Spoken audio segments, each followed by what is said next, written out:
Hey everybody, I'm TJ Major, spotter of the 6 Cup, the 8 Xfinity, and the O2 truck. We know TJ's going to be pro everything this weekend, coming off of a Perfect great race weekend. I figured you'd say that. Brett Griffin, spotter this week for Colleague Racing. Chandler Smith, going back to my roots, my favorite track growing up, North Wilkesboro. Freddie, what's up? What's up? Freddie Kraft, spotter for Bubba Wallace, Chandler Smith, and I had Bubba Wallace again in the truck race. I forgot about that. Yeah, Nice. What an annoying truck driver I had this week. I'd much rather have the 20 truck back. Yeah, because you only got to work 10 laps every week. And I don't know. You might want to talk to Chandler. We didn't make it completely to the wreck yesterday, so I don't know. He was a little beat up after that one. But what's up, Casey?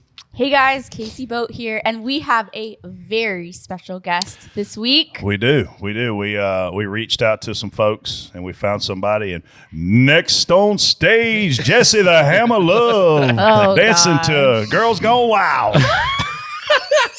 Yeah, what's up, guys? I drive for Toyota Racing. Obviously, I'm not here for my driving talents. I'm here for my name. But You're here for your talents. Thanks, You just may not be driving.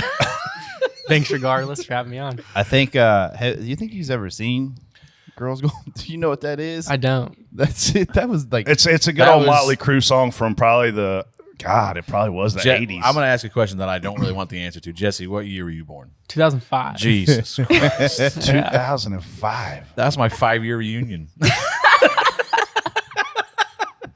Oh, my God. we were running hard. About Jesse, we had still. some fun last week with your name, Yeah, obviously. I heard And so I tweeted you. And I told Casey when we were leaving here, I was like, make sure Jesse calls in next week. Well, obviously, we started tweeting. So what's it? I mean, is this like the biggest moment of your professional life right now? Yeah, absolutely. It trumps everything I could have ever thought Every of doing. possible win. My Twitter follows went up. Michael Nett really helped out, too. Shout out to him. What the is going on with I Michael have and no Ned? idea. I even talked to Sammy about that today because me and Sammy are fine now. And we were working out this morning. I was like, dude, you won't believe this. And I showed him, and he didn't even know. Okay, what did he even say? There was a Michael, lot. There were a few probably comments. can't say it. Yeah. You definitely can't say it. He was saying a lot of Brett things. texted me. He says, "What's he?" It was because it was in a reply to your tweet, I think. Brett's tweet about Jesse or something, and Michael tweeted something about pip squeaks and swinging, and he's like, "What's that about?" And we had just talked about getting Jesse on the show. I go, "Yeah, I think he's talking about Jesse," because I didn't remember at the time that Jesse took any swings at anybody. But yeah, Michael, I love Michael. He actually had tweeted me or texted me that morning at about 2 a.m. if he wanted to come on that week. But 2 a.m.? yeah, about 2 a.m. Something like that. I would Sounds say. about right. But 2 p.m., 2 a.m., I don't think it matters. His tweets are they're pretty low on the don't give a scale right now. Michael was the first guy I spotted for in Cup, so we've known each other quite a while. But we'll get him on here eventually to hear some outlandish. Should we have a opinions. Bloody Mary bar before we start the show? You think? As if you'll need it. Oh boy! But yeah, man, thanks for coming on. What's going on in the world of Jesse Love? I know we got some truck races coming up. I know you're. ARCA wins. What's it like to work with a car owner as annoying as Casey? Can we ask Oh. that? Seriously? Yeah. Obviously, Casey definitely wears the pants. Oh, we know that. But no, Chad's been great for me. Obviously, helped me out with the dirt racing, figuring all that stuff out. Kind of had a off year last year, just not winning as much as I wanted to. And then this year, we've kind of started off right. I've only ran like 5 races just because ARCA is so compact. Like middle of the summer months is when we start racing. We keep raining out in the super late stuff. So it's been good to already rattle off some wins in the ARCA stuff and have a great team around me. And it's going really great now. So just kind of riding the wave. Where are you from? Bay Area, California. Okay, because I feel like the first time. Oh, boy. I remember. Don't say anything. Let's come up with somewhere different to be from. Somebody mute Brett Mike. Mute Brett's mic immediately. Just get the bleep ready. The first time I think I remember seeing you race was in one of Keith's midgets. I don't know if that's where did you start racing at? Yeah, I started racing quarter midgets. It was kind of always in my family. My dad raced with Jeff Gordon and John Bickford growing up, so that's kind of why racing was always like in the background. But when I was 5, I got into quarter midgets and started racing midgets for Keith when I was like 14. I ran late models out in California, and that's kind of what put me on the map because that was a televised deal. We won, 2 championships and raced with Haley Deegan. She was my teammate, and that's how I got into the Toyota program. Started racing for Bill McAnally when I was 15 and 16 and won those championships. And then obviously started racing for Toyota out east and ARCA. That's quite the resume building up to be. Yeah. And he's only been on a 18. roll. Yeah. No shit, Casey. He just told me when he was born. Well, I'm just going to ask you, what have you accomplished? What did you accomplish when you were 18? When I was 18, Okay. Here we go. I drove across country to California, and that's when California was cool, and I had a good time out there for all summer, and then I drove back home. Then I went to college. Wow. That was, you when go he was to That eight- really levels up. that was when he was 18. That was in 1966. It was 1993. That's all you could do in 1966. Jesse was drive across minus the 20, country. Jesse was minus 22 in 1993. Oh, wow. So what's been your favorite style of car to drive so far? Probably a dirt sprint car. I mean, just so much power, so much downforce, and I just like wing racing a lot. I like keeping the boards wide open and keeping the car straight. Obviously, able to run the cushion so hard and like search around for momentum too. The midget's really fun to drive as well. But all in all, like all that dirt stuff's fun. I can't name one dirt car that's like not fun to drive. Yeah. So super late stuff's fun as well. But I mean, that's more for like to accomplish something great, like to be a champion in NASCAR is something great. But I feel like dirt racing is more of like the passion behind it all. You dropped a lot of big names, not in an arrogant way at all, but I got to ask you this too, man, being you're young. Who's like your biggest mentor right now? Who's helping you? I mean, I grew up liking guys like Tony Stewart, Jeff Gordon, AJ Foyt, Big Christopher names. Bell, guys like that can, run anything, right? Obviously, Jimmy Johnson and all them guys were great as well. But what I look up to is the guys that can jump from car to car and win and whatever. So, my two biggest guys growing up were Kyle Larson and Christopher Bell, and they still are. I'm able to lean on them a good bit. And even, having Tyler Reddick at TPC now is huge. He's a phenomenal help, and he probably doesn't even know how big of an impact he's having on guys like me. So, but yeah, just Kyle and Christopher are still my two guys that I look up to the most, and guys I kind of emulate myself or try to at least after. I will say this, and I know Gavin Boschell's dad, Chris Boschell, really well. Obviously, I know, which means I know Gavin. I hear Christopher Bell's name come up a lot. And when I was coming along at your age, 20-ish years old, Mark Martin was kind of the guy. Dale Jarrett was kind of the guy. Like, they would truly wrap their arms around these young guys. They put them in the pace car, show them around the track. Like, when they're helping you, what are you asking them for? It depends. I'm in the works of being in a Silver Crown car for the miles this year. And, Kyle Larson is somebody that I can really lean on, right? And Christopher. So I'm going to reach out to them and try to get help from them about that. Me and Taylor Gray had a run-in at Kansas. So I, went and talked to Tyler Reddick about, like, how do I handle a situation like that where this is my teammate and we're kind of having a little bit of a run-in, right? So Should ask Ross. Yeah. Well, I'm not sure who you'd ask these days. but yeah, guys like that, it just kind of depends on the situation. There's different guys for each, question, right? I'm not going to go ask Ross how to deal with teammates or whatever, but I'm going to ask Ross how to go fast at a certain place, right? And even honestly, I know we're kind of shading Ross right now, but he's actually helped me out a little bit too in certain areas. Whenever I see him at the racetrack, he's always the first guy to come up and say hi. That's cool. I know you got big truck start coming. First one is Yeah, Gateway, Gateway. right? Yeah, Tricon, I assume. Tricon Yeah. Garage. You going to run the one? Is that? Yes. Yeah. So I work with them guys this week. Good team.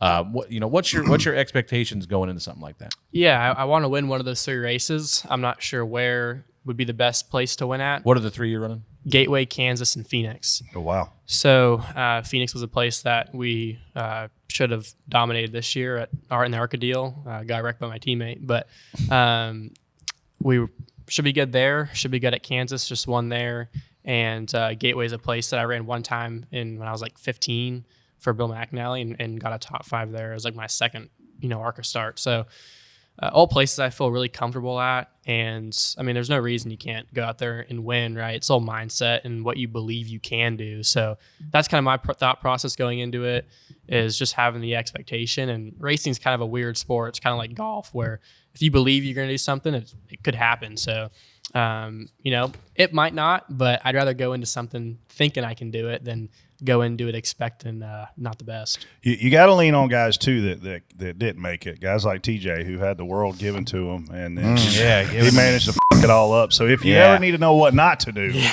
get TJ's number. Yeah, you don't get a boat either. TJ, you had a good weekend, man. It was okay. We just the Cup race we had decent speed in the Cup deal. Both RFK cars back in the top 10. Yeah, the Xfinity race, we were off a little bit, but we managed a 7th or 8th or something like that. Just survived, man. If you look at some of these guys, like I look at like Justin Haley, Chris Buescher yesterday, struggled all day. They stay with it, get some yellows, get a lucky dog. You're both in the top 10 at the end of the race. You gotta keep battling all day, man. So I don't know how it looked on television. I think you will agree with me that was not one of our best Darlington races. Obviously hard. we had fall off, but like we all fell off together. There was nobody really, you could, in years past, you could kind of let them guys take off on a run and kind of stay under the tire for about 10, 15 laps. And then you could see the benefit of that later in the run. And you just really didn't see that yesterday. I felt like, it's obviously a product of this car, Aero.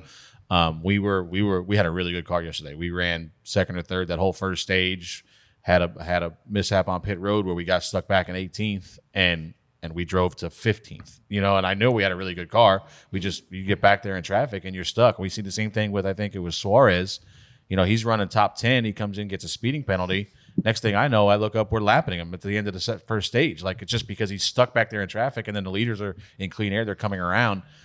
So, you saw it a little bit on the green flag stops where guys could stay out 10 laps longer and make up time because they had 10-lap fresher tires than the guys they were around. But when you restarted together on the same tires, it just kind of got strung out, and there wasn't a lot of passing. No, it was super hard to pass. Even I feel like you could save a little bit of tire, but when you got back to the guy, you couldn't. There wasn't enough. Just wasn't enough there. The track wasn't wide enough in certain areas to be able to utilize it. So I feel like Brad did a good job, and we would run guys back down, but you just couldn't pass them. I mean, you could move around a little bit. You could just the momentum off of 2. You just it tightens up so much off of 2 that everyone goes to the same lane. As soon as that guy comes down into your lane one time, I mean, we did it a bunch of times. The guy creeped in on us. He'd run the bottom through 1 and 2 a little bit and get close on the exit. All right, Brad, I need you to move your lane down to 1 and 2 one time, one lap. Here you go. Clear by 3, clear by 7, clear by 8, no pressure. We had one of them green flags runs. We ran long, and we had probably 7 to 10 lap better tires than the guys that we were racing. We gave up a lot of track position and came out on fresher rubber. And in years past, you guys know this, like you would just blow the guy's doors off. If you had 10 lap better tires than the guy in front of you, like it was indefensible. Like you just go by them, and it would take us 2 or 3 laps probably to get each car. And then by the time we got through, I think we came out like 18th, and we were running maybe 16th, 15th, something like that. We came out 18th, and it took us 30 laps to get back to 14th.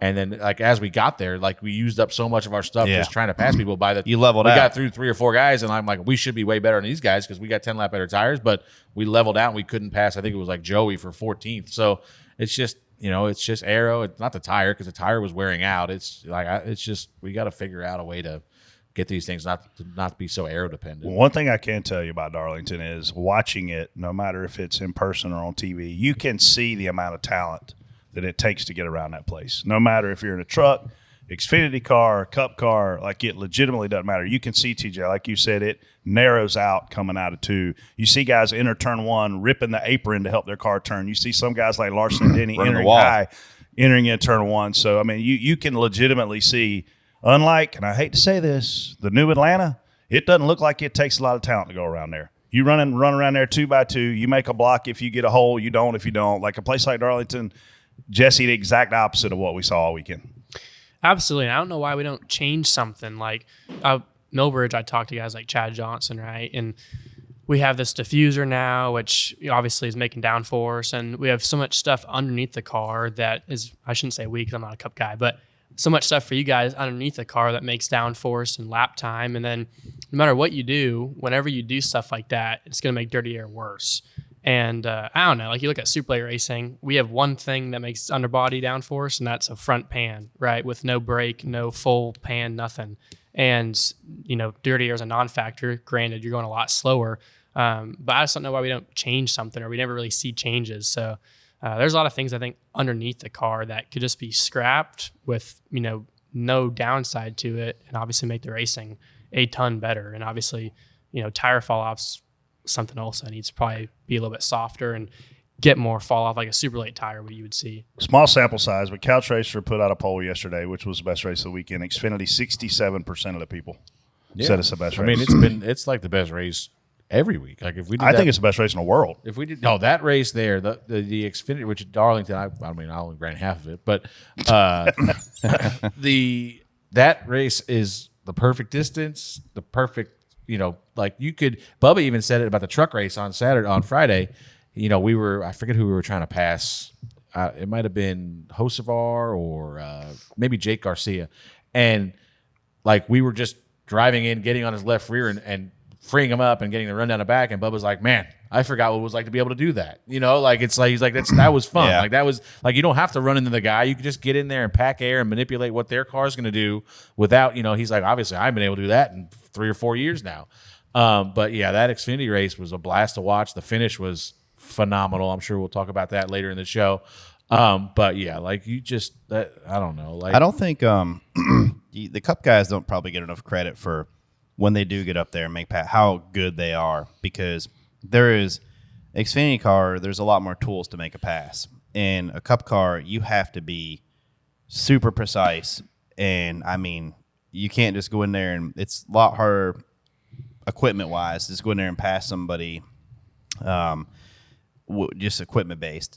These guys are on when they run like we do a lot as spotters to stop passes too from dirtying the air up. I mean, the air is our biggest defense. If you put that guy in that wake, he's in a lot of trouble. Like how many times do you got to lose a nose off a tube when say? Yeah, we did it to Jones at the end of one of the stages. Like I'm like, yeah. If you just move your entry down to 1, and he's not gonna be able to. But these Cup guys, when they actually do get up there and make a move, like they are.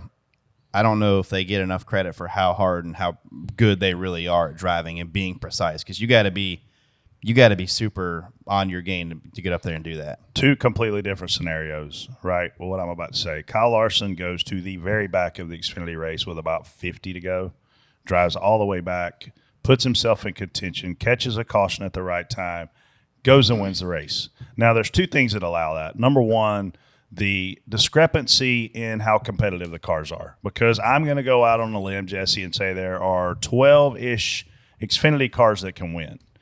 The difference is in the Cup Series, the cars that can't win or that would have a very difficult time winning are still pretty damn fast, right? Yeah. So you look at some of the guys in the Cup Series that, I mean, look, it's no secret that Corey LaJoie's a good race car driver. He's not in one of the biggest budget teams. But it's going to be a lot harder to pass Corey LaJoie in a Cup car than it's going to be to pass the Alfredo guy in an Xfinity car. If you put him up front on a green-white checker and Corey LaJoie starts racing, gets clear, I don't think we get around him. I don't think you catch him, right? I don't think we get around him. But when you look at that Cup car, we've got to make it where you can pass. And I don't know what that's going to take. We say it on here for 3 years now. It's off throttle time, like whatever it takes to get off. Because the reason you can't pass is the corner speed are too high, because you're just not off the throttle. The cars are, obviously they're off throttle a little bit this week, just having to drive it. But listen, in qualifying, like I don't even know if they lifted in 1. Like it's just like if they did, it was barely. I think Brad tried to run 3 and 4 wide open. Brad definitely tried in qualifying. But like that's obviously the biggest thing. We've said that on here for years. Like the only way you're going to be able to gain on the guy in front of you is if you're both spending time off throttle, and how and when you're doing it. But right now, like it's just the corner speeds I feel like are just too high. Like you could say, oh, you want more motor, all you want, and narrower tires or softer tire, whatever. You got to figure out how to get us off the throttle. Is the only that's the end all be all to make the racing better. So we don't need to be IndyCar. No, one of the most fun things now, I'm sure you've ran it, is iRacing messed up a month or 2 ago and put they made the ARCA cars have Cup horsepower, like 850 horsepower, and it was a mess up. They didn't, but they're the most fun thing to drive now. But you literally roll down in the corner, and in the next gen car, you're barely out of the throttle, like we're talking about. But you roll down there with that thing, you try to throttle up, you better hold on because it is rotating, and it's like the old cars. You watch them in-car videos of Dale Jr. and them lifting in the car, bouncing around a little bit. They can't get back into the throttle.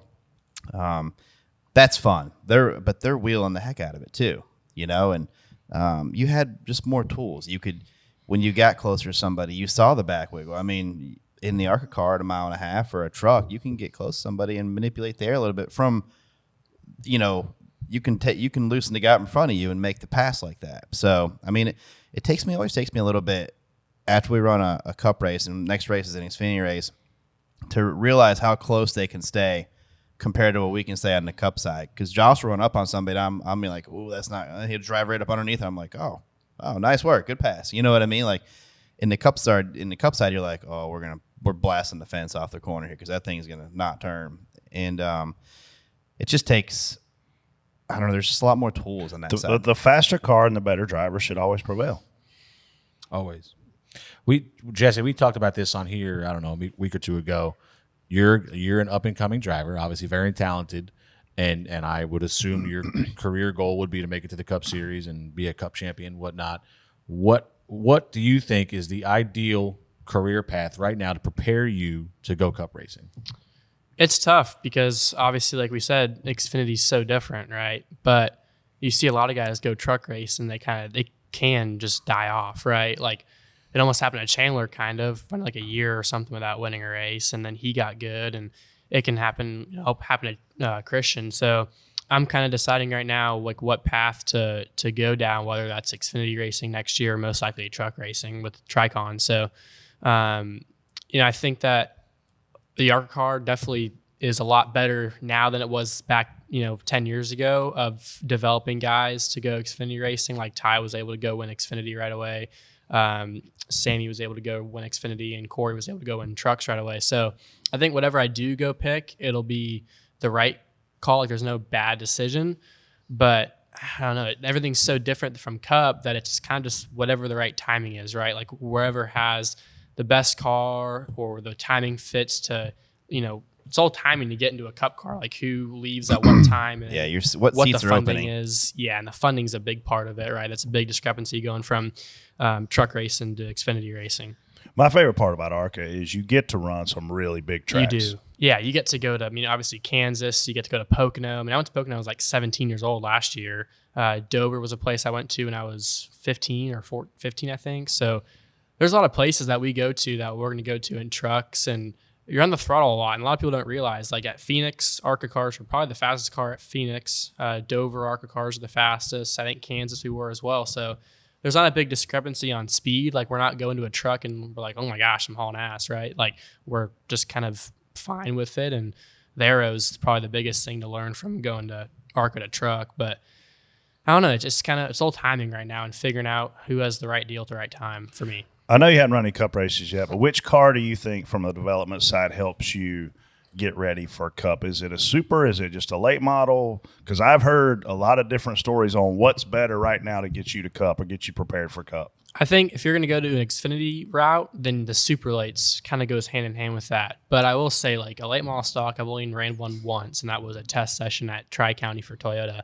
And that was the most similar thing to an ARCA car. And obviously, the ARCA car drives like a truck. So I think, honestly, that Xfinity racing just gives you so much raw talent and ability to kind of let the thing hang out.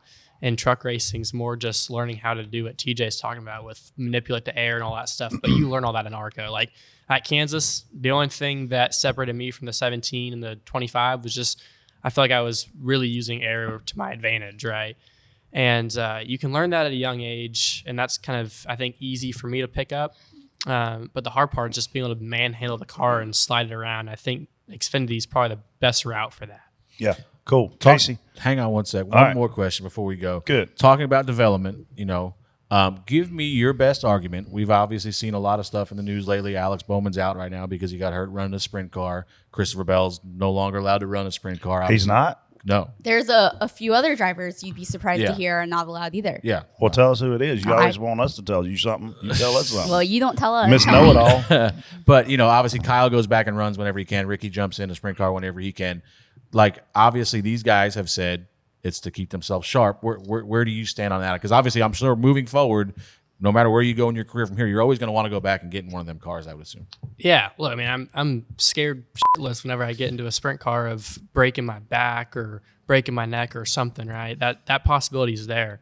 But at the end of the day, like, Justin Grant said that in that dirt deal of you're a lot more alive than you are not when you're a race car driver, especially a dirt racer. And it gives you an edge, right? Like let the thing hang out at Kansas or something isn't as sketchy to me because I do it every week in a sprint car or a midget. So at the end of the day, I think it makes you better. It does make you better. You look at the guys that go dirt racing and how it's helping them in the cup side of things.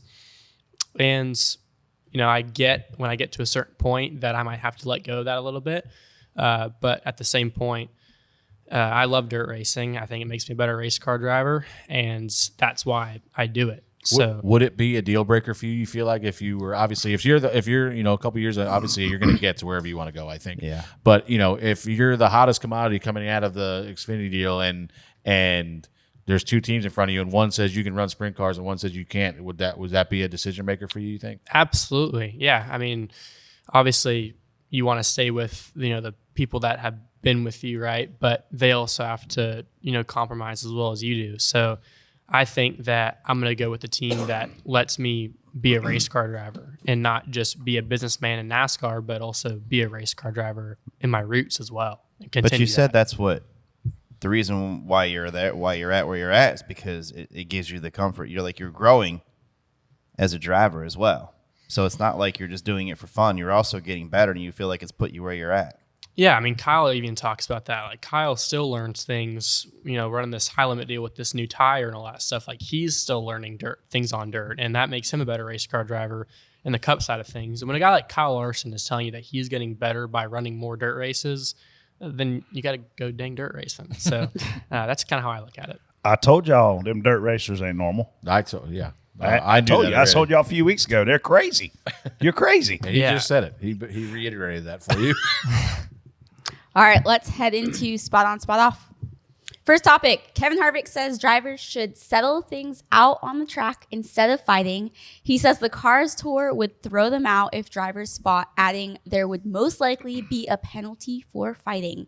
Throwing you right into the fire, Jesse, spot on, spot off. So I was watching the race last night, and it flipped over to this race hub deal, and one of the things was Kevin Harvick saying in an interview that there needs to be more fighting and racing's better with fighting and all that stuff. So I don't know why. I'm not sure why he's switching up now, but at the same time, no. I mean, I think that sometimes there's people that need to get their butt whooped, and that's part of racing. And I've got my butt whooped before in a super late race. Like it's happened, right? Like I've got my butt whooped way more times than you have. It was my fault, right? But you learn things from guys like that, and I think that it's a lot more reasonable to go settle it yourself than it is, wrecking race cars and making your crew guys work harder and making yourself and your team pay more money. Like, that's not cool. And I think that going and settling it yourself is a lot more reasonable. Freddie said you were smart. He wasn't bullshit. I told this kid's got it together. Yeah. You're basically saying everything Brett wants you to say. Holy hypocritical Kevin Harvick. Are you kidding me? This guy loved to fight. Like, okay, you became a father. Congratulations, so am I. You can't completely change your philosophy on what you think makes racing great and exciting just because you're a dad and you don't want your kid getting his ass whipped.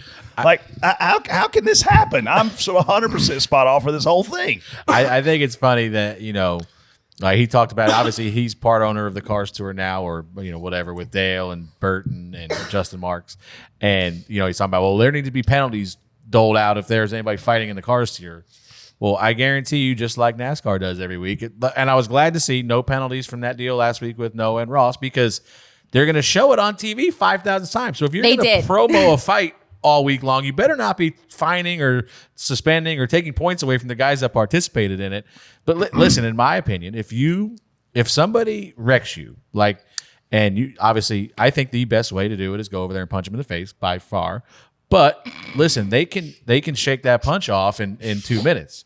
If you want to hurt them, you're going to wreck them in a race, and you're going to handle it on the racetrack, because whatever 40, 50 points you cost them in that race, that's going to linger throughout the season, and it could cost them bigger at the end of the year. So if you're trying to, in turn, one good turn deserves another, get them back, punching them, yes, you probably feel better about it, but I think you need to pay them back on the racetrack and cost them whatever they cost you in that moment, because like I said, if I punch you in the face, that's it. Okay, great. I punched him. I'm sure Noah didn't feel that 10 minutes later, but maybe not. But that's a good point. But if you really want to hurt somebody, dude, you're gonna have to cost them something that's gonna hurt them throughout the year, like they did to you. I'm pretty sure he felt that the next day. I'm gonna go ahead and say he felt the it. sound of that was ridiculous. Yeah, how can you? It sounded like like a 85 mile an hour or 100 mile an hour fastball getting hit with a wooden bat. Like, Yeah. Boy, oh boy. TJ, spot on, spot off.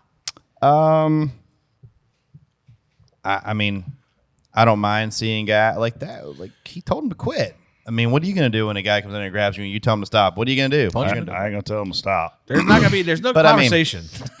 There shouldn't be Like- anyway. That's what I like. Hey man, What do you think's going to happen though? If a guy you go grab some guy, he's probably going to swing, right? I mean, Yes, every time. That's so. I'm not against.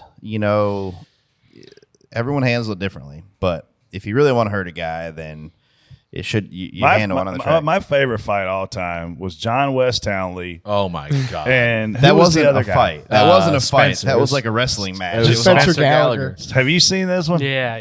They I hit- mean, these two guys bear hug each other. Like what do you it was call the that most- movie? it's Did like a it- DDT.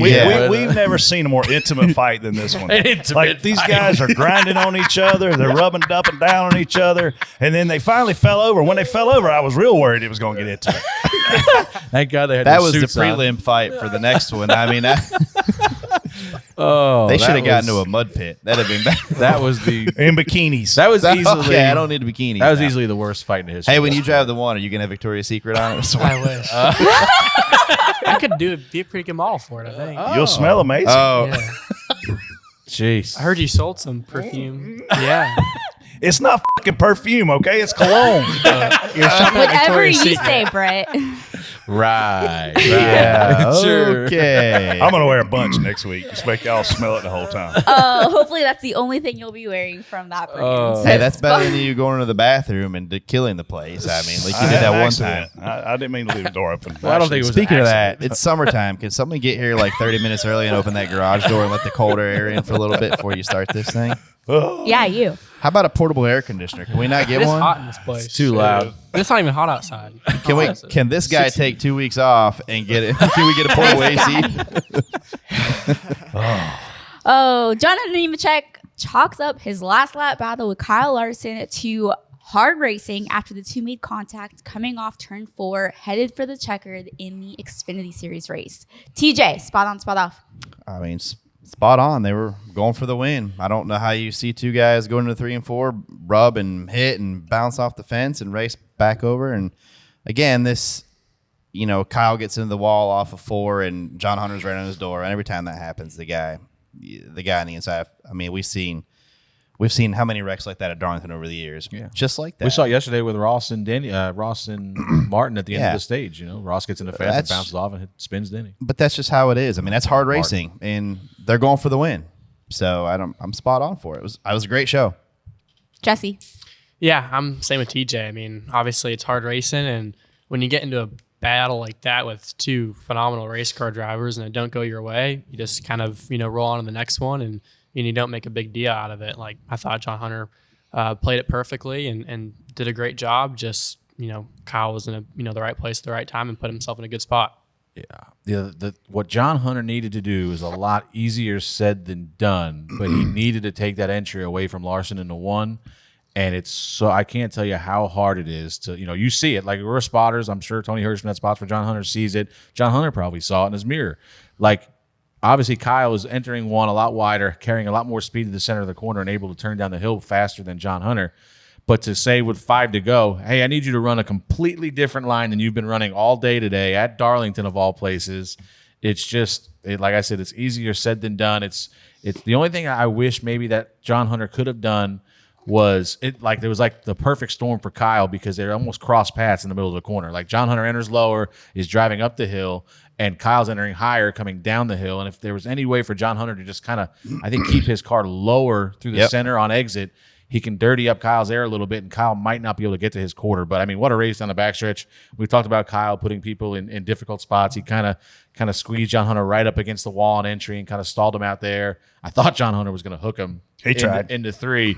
And, they put them both in the fence. And like TJ said, they're just, Larson throttles up as soon as he can, gets a little tight, pounds the fence off of 4, and John Hunter's in there as a victim in it. But if they don't make contact, like if John Hunter's down a half a car, I think John Hunter wins the race. Like because Kyle's going to lose all his momentum off of 4 right there when he pounds the fence. If he doesn't hit the wall, I think he wins. But if he hits the wall and he doesn't wreck, That's what I'm saying. Like John Hunter might probably beats him. Yeah, but but there's no John Hunter's. obviously throttling up just as fast as Kyle is, and they're probably both, on edge at the exit of 4. But They're racing for the win. yeah, My favorite thing about this whole scenario is I feel like it's the best car in the race versus the best driver in the race. I feel like that 20 is a rocket ship, and we all know how good Kyle Larson is. To see those guys go out there and duel it out like that, man, that was freaking awesome. I was very surprised. However, after the race, Kyle Larson, when he came back on the scene, man, he was one of the most popular guys. I was surprised after the race. He took a lot of hate. Did he? They were hammering him, man. Social media was absolutely destroying Kyle Larson for how he raced and how he hit the wall on purpose and how he wrecked him. And I'm not kidding you. And then to top it off, they go into the whole rabbit hole of, and he ain't even racing for points. Let me tell you, people, something that are listening to this. He is racing for fucking points. That 10 car collects owner's points. That 10 car can win the owner's championship. That is worth a lot of money. So don't say he's not racing for points. You make yourselves look stupid. I've had this conversation with people, especially like modified racing growing up or late model races. Like you'd go run a 1-off here and there, and even Xfinity, whatever it is, and they, you'd be the one, we'd be the guy running a 1-off, and they'd be there like a season-long championship deal, and they'd come over and go, "Hey, don't forget we're racing for points." And I'd go, "Don't forget I'm racing for a win. If I was you, I suggest you get the fuck out of my way, because if not, you're gonna hurt yourself." Yeah. Like, And on that note, Brett, you probably know this more than anybody, but with Kaulig, right now, they're not necessarily winning every race. They're struggling a little bit. How does having somebody like Kyle coming in tell them what their car is like, what their car is doing, help that team as well? That helps them a ton. I mean, I said all along the smartest thing that Chris Rice ever did for Kaulig Racing was hire AJ Allmendinger, because he can come in and evaluate your equipment everywhere, but specifically how good can you be on a road course, right? They went on to win a bunch of those races. But here you are, Chandler Smith has a win this year. Well, it's because he hired a guy like AJ Allmendinger. Listen, Kyle Busch has been in their cars. Kyle Larson has been in their cars. I don't know if they've announced some of the other guys that are going to be in their cars, so I'm not going to announce it. But they've got some road course racing aces coming. They're getting ready to do a lot of things on some of these weekends where Cup and Xfinity are in two different places, and it's going to shock some people. Their Xfinity program is probably second, third tier, and I don't mean that as in ABC. I mean that as you've got Joe Gibbs Racing that's in a world of their own. That's not a secret. They've been that way for how long? Decades? Yeah. I mean, it feels like decades to me. Then you've got kind of that JRM Kaulig in that second tier and JRM got really hot last year. But Kaulig is a team that can go out and win eight races a year if they really, go out and do well. Obviously, on the Cup side, they're not there yet. They're also very new. But no, Casey, to your point, it helps a ton. If you're Chandler Smith, and it's very unfortunate Chandler didn't get to run the whole race because the way they ended up, he would have easily ran top 7. When you see guys like Kaz Grala up there, who else was up there that I wasn't there, so I can't tell you. you left? There are guys running that 6th or 7th. Carson Hocevar, like he's sitting there 5th or 6th. Kaz Grala's sitting there 6th or 7th. Well, that's because of attrition. But the problem is, if you're Chandler Smith, is you want to lean on Kyle Larson. You want to learn from Kyle Larson. You need to run all the laps to do that. Obviously, they got in a wreck out of their making. But no, it definitely elevates your entire program, because you can't be Daniel Hemrick and get out of that car and say, well, we suck, guys, because Kyle Larson won the race.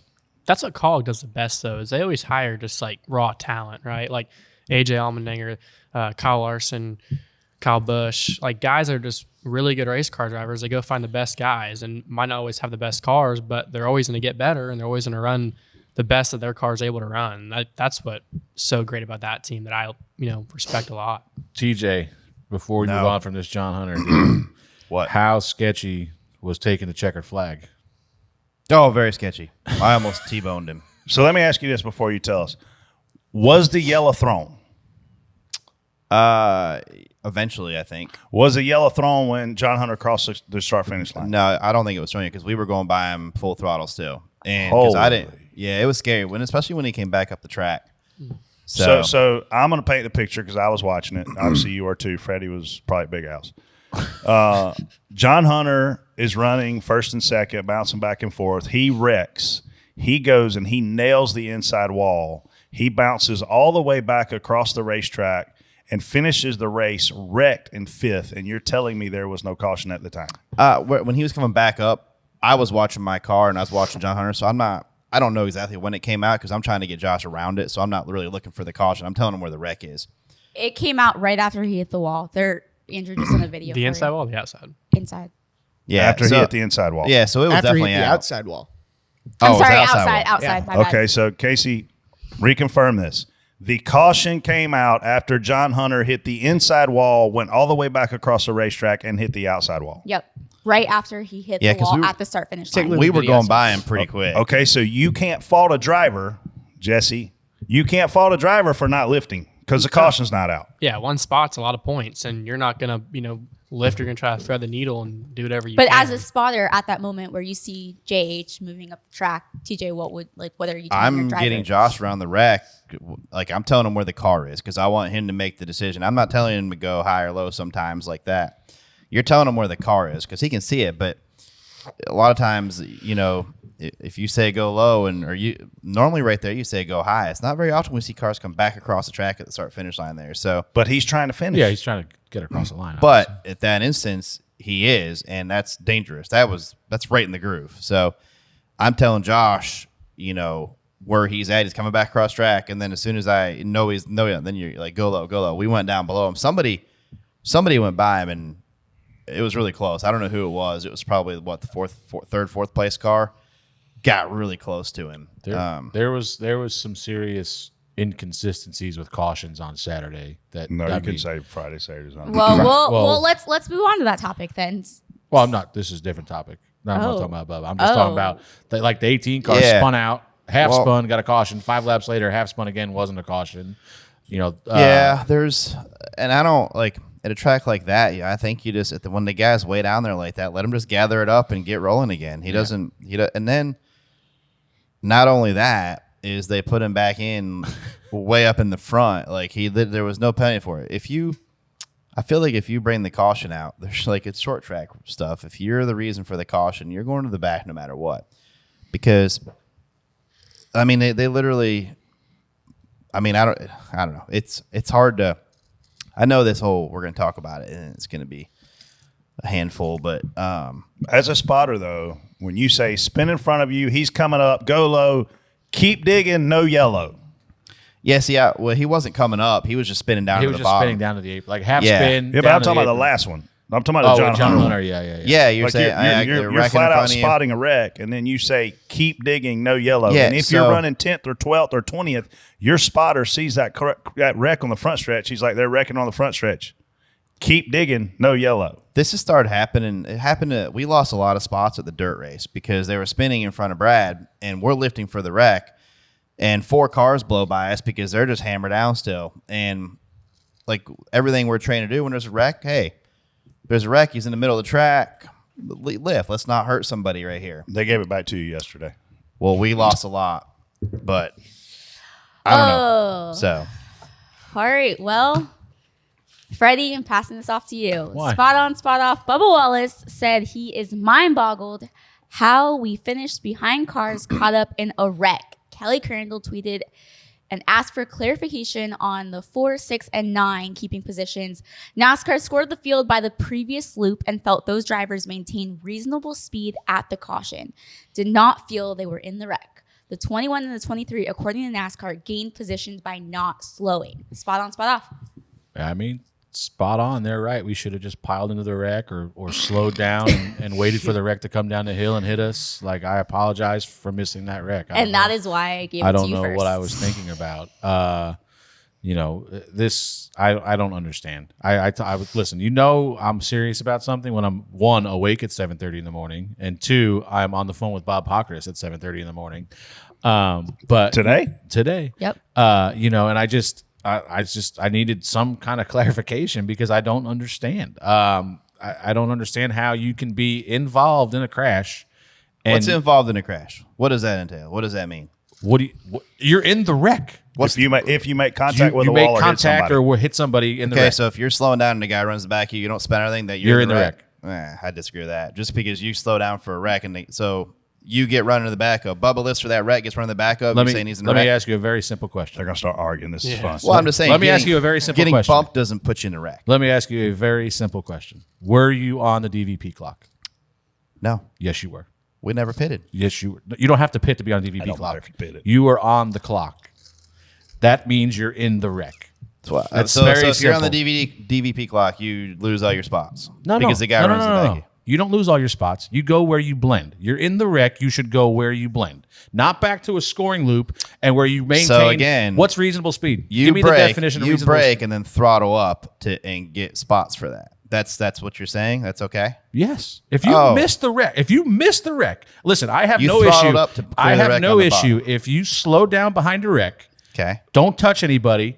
You should get your spot back. Go back to, you're running whatever they want to. For one thing, it should not be a fucking judgment call of whatever reasonable. Who decides what reasonable speed? What is reasonable speed? What is that? Is That's it another pace car question. speed? Is it 100 mile an hour? Is it whatever 120? What do you think What is reasonable speed is? Whatever speed the 9 was going. So I didn't look at the 9 but speed. So if you check up behind a wreck and miss it, turn down the hill, whatever, don't have contact, you're not in the wreck, in my opinion. You should go back for. I still don't know why we're using scoring loops from probably turn 1, but God knows. What I don't understand how. Listen, if you could argue about, I did lose sight of the 9. I thought the 9 was destroyed. There was 4 cars in this deal that got their spots back. If you wanted to argue the 6 and the 12, you could convince me somehow that they may have deserved to get their spots back, even though they were in the wreck. The 9 and the fucking 4 were in the middle of the wreck. The 4, was it you that he hit? Did you see the in car? I think he hit pounded some of us, somebody. yeah. front That's what I'm of saying. his We car lifted and looked got hit. destroyed. Like their cars are wrecked. I lost sight of the 9, the smoke and all that. I thought they were destroyed. I mean, all they had to do was walk over to the Fox booth because Fox had a big graphic on the TV involved in the wreck. And I it's saw that. 8 cars, and the 4 guys that they put back in the front were all on that graphic. They're all on the DVP clock. So they're in the fucking wreck. And somehow, all right, you guys, you know what? You didn't spin out, I guess, is what we're going with here. So you get your spots back. And then to come out and say that the 21 and the 23 were wrong because we didn't slow down enough to stay in the wreck. You're supposed to get the fuck out of there so you're not in the wreck. Like, we dove on the apron and drove away so guys don't slide down the hill into us. It's the most asinine thing I've heard. Like, listen, you want to argue about reasonable speed and whatnot, but to say that we did something wrong by throttling up to get away from the wreck is the dumbest shit I've heard all week. So I don't It's only get it. one I mean, day. everybody does that. Yeah, everybody. But if you're doing that and there's other guys there, we're whatever car, say it's us, we're right behind the wreck.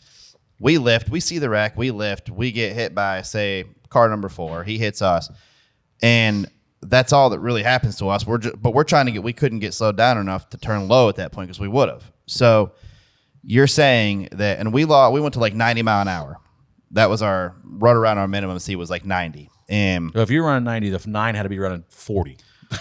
yeah, I told you I lost sight of Yeah. the 9. I thought he was wrecked. I didn't know he came out of it. When he came back out of there, I was like, yeah, they're probably gonna put the 9. I told Brad from the beginning, the 9's probably gonna be in front of us because he's still rolling right here. I don't think, and we have sped up to miss cars. I've plenty of times, but I don't think you should be rewarded for speeding up to miss cars for other cars that are still running a slower pace at that point that aren't, spinning out or wrecking. I 100% agree with you if you're not in the wreck. If there's a wreck going on and you check up and I have an opening on the bottom and I throttle up and pass you while you're checking up and you stay out of the wreck, you should 100% go back in front of me. Yeah. But if you're in the wreck, you should not be handed your spots back, in my opinion. I don't know where you guys sit on this. Obviously, me and TJ are going to be on opposite sides because we had totally different. TJ came out on top, so he's going to be on TJ's And- side. Justin Haley and Bubba Wallace got screwed.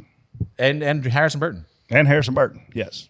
At the end of the day, like sometimes wrecks are like when the garage door is closed and you're trying to get out, like you just got to throttle up and hope you can clear that garage door closing, right? And I don't think Bubba did nothing wrong or whoever else got He docked timed for it perfect. speeding up. He Like, timed it perfect. yeah, that's not right. And neither is like watching the replay last night before I went to bed of the 9 car. Like could have probably put that thing in first gear and been fine. And how slow he was going, and then he gets all the spots back and runs third. Like that's not right either. So I don't know the answer or the fix to it, but those are two things that aren't right, and the people that are paid to make those decisions need to kind of figure it out.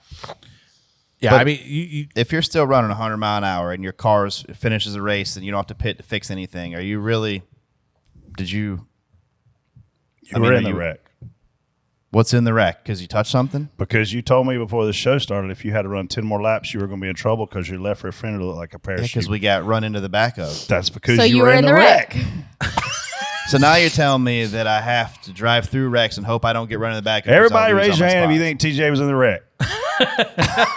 It's going to be 100%. So what if you hit the wall trying to avoid a car that goes? You're in the wreck. You're in the wreck. Yep. If you hit something, It's not always your fault. It's not your. I'm not saying I don't it's think like you're your in the fault wreck for being if in the wreck. If you but brush the wall and there's a car right But here, you're I in don't the think wreck, you're so in you wreck. should not be ahead of cars that were not. If right. you get damage, you're in the wreck. That's the simplest Well, you way to probably put it. I damaged your think. side skirt, so you're probably in the wreck when you slam down there. I mean, you had damage from that. if you slow down too much to miss the wreck, you also should not get to keep all those positions because you didn't maintain a reasonable race speed. They missed this call completely.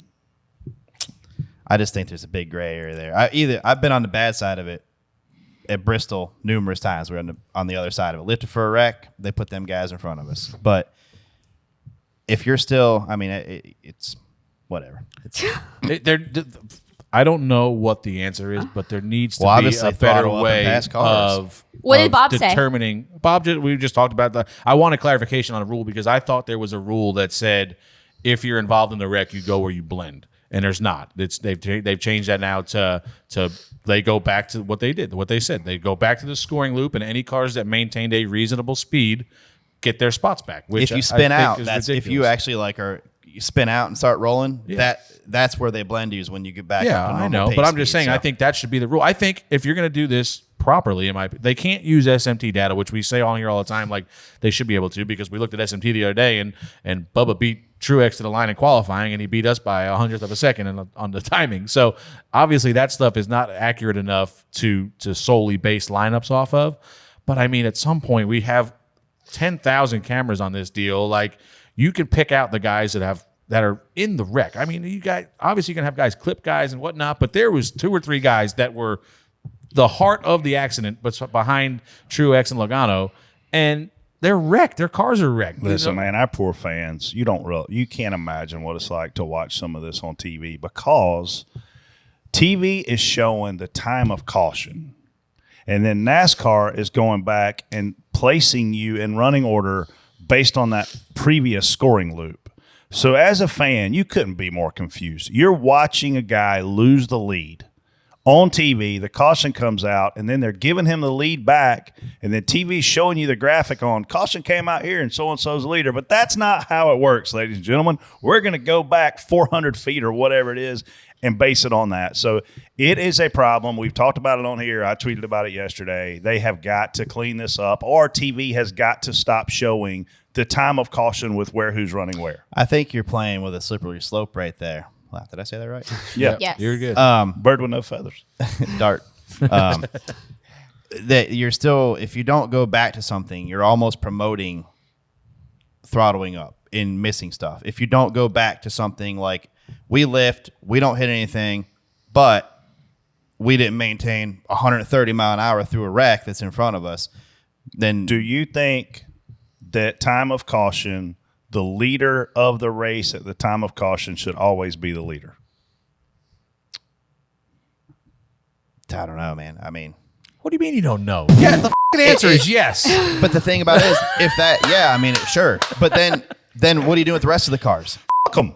They're not the leader. So they're under a different. Yes, they're under a different deal. Jeb Burton won Talladega because they went back to a previous scoring I'm okay loop. with that. I'm okay with racing for the lead like that when the caution comes out because I've lost a race like that at Talladega. That's what That's how Brandon won too, right? Yes. Brandon Brown. Yes. Like that was the deal with. I think he was racing Yeah, Brandon yeah. Jones. Whenever I was spotting for Dale Jr., we had that one restart, and Joey got pushed by either Jeff or Brad. I can't remember which one it was, and we didn't get a good push from whatever the other one was, and the caution come out into one at Talladega, and that was it. We lost the race because of that. Joey Logano wrecked Elliott Sadler at Talladega. Coming to the checker, Elliott gathered it up. He continued on. The caution came out. Brendan Poole was behind him. Brendan Poole beat Elliott to the line. Elliott was rewarded to be the race leader because of time of caution. So if you're going to do it at the end of the race, it should be done every single time the caution flies for the lead. You should not ever penalize a guy for taking the lead. Yeah, I think if I'm fine with the leader being like that, but you can't. The rest, I'm trying to do it as a whole. Yeah, but I just think the simplest way to do it, and it doesn't. we rely way too much on computers versus our eyes. And I think the easiest way to do it is you go back to that loop. If that's the best way to do it, best way to start the lineup, go back to that loop, but then use your eyes to see this guy's in the wreck, this guy's in the wreck, this guy. And then you don't got to put them to the back. They don't go to last. They go wherever they came out of the wreck. Chase didn't need to go to 20th. He should have been about 10th or 12th or something like that. But, like that's the easiest way, I think. Just use your eyes. Here's the You're lineup. saying judgment call the whole time. Well, just like if it's not judgment. It's actually common sense. it's like you just That's look at judgment. it. Like it's black and white in front of you. This is a wreck. This is a wreck. If you have damage, the easiest way is to look at your fucking DVP clock. If they're on your clock, they've been in the wreck. Like that's the easiest thing to do. But like I don't get it. Like What is DVP? called? damage vehicle policy? So like, if I'm wrecking and you go by me on the bottom and I hit you that hard, you're on the DVP clock. yeah, if you How have, do they? But how do and they you're in the wreck. know that just by just SMT? by eyes. Yeah, By eyes. And you have to reach, like, a But certain if you touch, speed. I'm telling you, if you have that little bit of contact, you're on the clock. Yeah, and we had that problem at Charlotte. We were near a wreck. I don't know that we ever touched anybody, but then we didn't. I don't know that we didn't realize it or whatnot, but we were just riding around the back trying to save that tire. was bad, yeah. And they're like, "You're done." I'm like, "What do you mean I'm done?" They're like, "Oh, you were on the clock. You didn't make minimum speed." I'm like, "Fuck, what are we on the clock for?" And spotters, as a spotter, you don't get alerted you're on the clock. I don't know if the team get team alerted. does, yeah. Yeah, but they as a tell 'em. spotter, like we don't get an alert. The official doesn't come down there and go, "Hey, just a heads up, you're on the DVP clock." So you don't know how to manage that time between your own pit road and minimum speed and all that. It's just. But can't you just, if you're in the wreck, assume you're on the DVP clock? yeah, I mean, there's times where there's know, times but you then know, but there's times you don't know. there's times like when you think you missed something and they see because they're doing it by eye. There's no like sensor on the car that says you hit anything. So they just if you're close to somebody, and I tell we get through a wreck all the time, and me, TJ, Bubba all do it. Jesse, I'm sure has been asked like, "Hey, did you get it? Did you hit anybody? Did you hit anything? Did you slide the tires? Whatever." They're going to answer you, "No, I didn't touch him. I don't think I touched him. Maybe I did." So like, if Bubba tells me I didn't touch him, then I'm like, "All right, good. We're good. We're not on the clock or nothing like that." And then come to find out, we're black flag 5 laps later because we didn't make minimum speed. And you're like, "What the hell happened?" But yeah, I don't know. I'm sure I'm going to get in trouble for that. But There's in the Xfinity race, this happened as well. That big wreck in 3 and 4. We go into it. We don't hit anything. We run the wall. We slow way down in 3 and 4. We don't hit anything. Come out of it, and 12 cars pass us on the bottom that throttled up. Joe Graff went from like 20 something to like 10th and thought he was going to be there. Like, but you're promoting. You can't. We got to just make sure we don't promote. I'm fine with a car coming down the track and you getting by it, but people have to understand that's not. You're missing that car. You're just saving yourself. You don't get. no, yeah, I Free think, spots. I don't think that like I said, like obviously we were able to dive out of there before you could. If you were able to get checked up, I think you we had to were going to stay get out in of there, but the 4 running to the back. But of like us, if so. you were able to stay in there but not hit anything, and we dive by you on the apron, 100% you get your spot Yeah, back. But like 100%. I just think cars in the Well, wreck- I don't blame him for. We all know at Darlington where those cars are going to end up when they start spinning. Yeah. I mean, talk about that wreck on Saturday, like another time where Chandler, I was spotting for Chandler. We were right behind the wreck, and the C's, we know, like you talk about knowing what's going to happen. They're wrecking up top. They're going to come down the hill. yeah. So we're up against the wall. I'm like, just dig hard up top, and we're trying to get through it before somebody comes back across. And I see the nose coming through the wreck, and I'm like, man, we're going to make it again. And somebody hooks the 19 and pounds us in the fence, and we're done. But like checking up there, I would have been done. I would have wrecked anyway. So like the only Why were option you is to done? throttle up. Because of the foam? No, the car was wrecked. Car was wrecked? Yeah, Okay. the car was wrecked. I mean, I don't know what the rule is about. That was having all to your put the door foam foam, back wasn't in. it? Oh yeah. But yeah, the car was wrecked. All right, well, moving on to a similar topic of consistency. Ross Chastain, I went full commit into 1. I got tight and turned myself after he and Larson crashed in the closing laps fighting for the lead. Brett, spot on, spot off. Oh boy, Dear God. You get like a minute and a half. Go. I what an idiot. Which one? The one. Like you're coming off of a week where you're getting a lot of love from fans. Dale Jr. raises his hand and says, man, NASCAR needs to get behind this guy. His team needs to get a marketing plan. They need to make him the intimidator. They need to make him the man in black. They need to do all these things from a marketing and promotions and licensing perspective. And then he goes out here racing at one of the best racetracks in the country. Ross Chastain has never won at an oval in the Cup Series. Ross Chastain has won at a plate track where the seas parted and he inherited the lead. Freddie could have done that. And I don't mean nothing by that. But Freddie's running on the bottom and everybody else moves up and Freddie gets pushed to the front and he wins the race. Like Ross didn't really do anything there to win the race. Obviously, he won COTA last year, a very impressive win there, a road course race, which, again, I think AJ Allmendinger is part of the reason why he's such a good road racer. But you're racing at a great racetrack.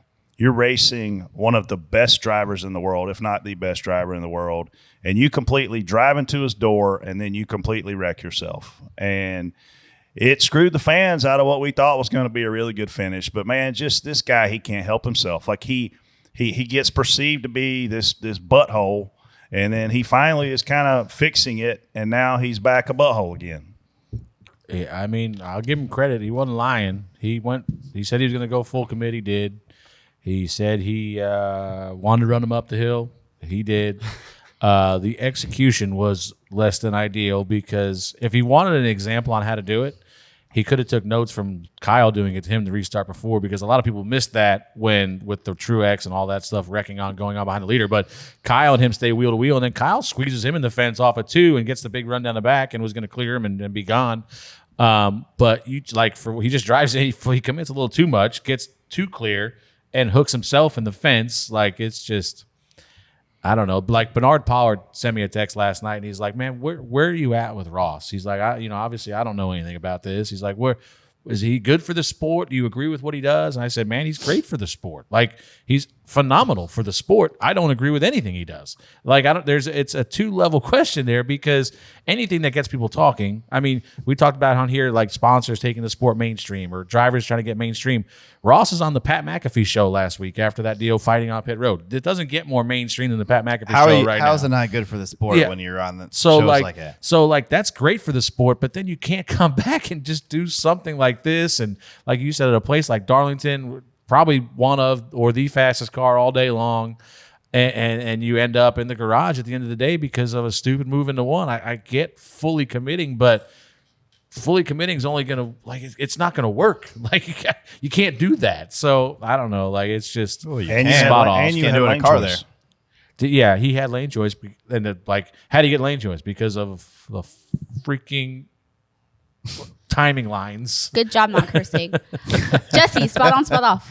I like Ross. Like, he helps me out. I like ton Ross, too. and all that stuff. But that was dumb as hell. Like, at the end of the day, he is one of the best drivers as far as speed goes wherever he goes. And the most annoying part of it is that he's a really good race car driver. And when you're that good of a race car driver, there's no excuse to have no finesse about going in there and just screwing up that whole deal.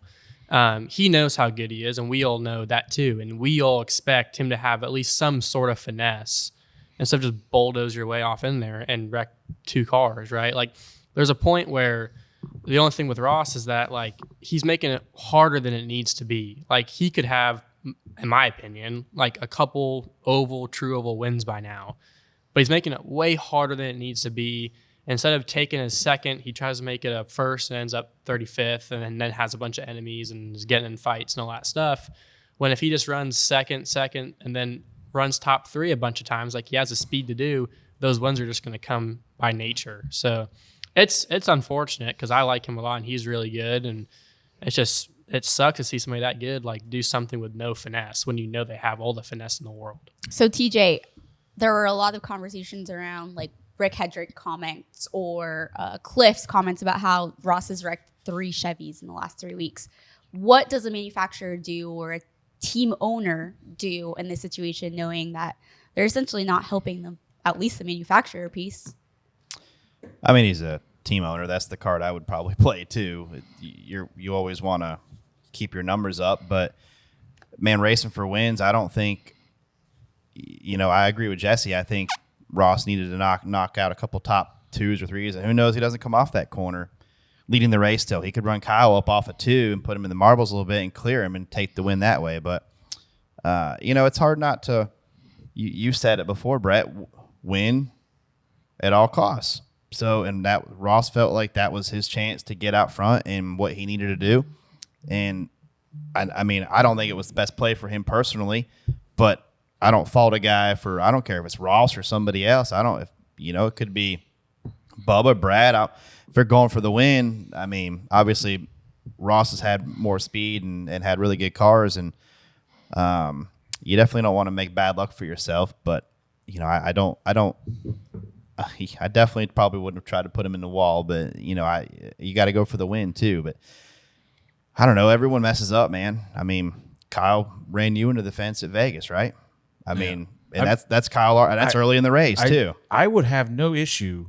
It's the execution. Like if you squeeze Kyle in the wall and beat him off a turn 2, I'm gonna go, hey, that was good job, Ross. You know, like it. But you can't go in there just full bore and wreck yourself. I mean, you did, but like if you execute it properly, it's literally Kyle did it to him the restart before, just ran him up, stayed wheel to wheel with him through the center of the corner, about 3/4 mark. He squeezes him in the fence, turns down the hill, and he gets clear off a 2. Like if Ross does that, I'm good with it. But like you go in here and just kind of overcommit, get too far out in front of Kyle so that when you do squeeze him up in the wall, he's got no option but to turn you into the wall. And then the funniest part of the whole thing was obviously Kyle stays in the gas and pushes Ross all the way down the back straightaway. And I don't know if you watched the video of Brandon McReynolds going. Is he smiling? No, Brandon McReynolds is going, still pushing. Oh, you. yeah. Still pushing you. I'm like, it's just the way he said it. I was dying. Brandon McReynolds was one of my favorite. He was humans. so laid back. He's just still like, pushing you. Still pushing Yeah. Yeah, he was. And him and Tyler. they were standing next to each other, They're too. best. So, by the way, which something we forgot last week to bring up was that Brandon McReynolds manages Ross and Noah, and they're beating each other he up. doesn't on manage pit road. Ross. Oh, sorry. He spots for Ross, manages Noah.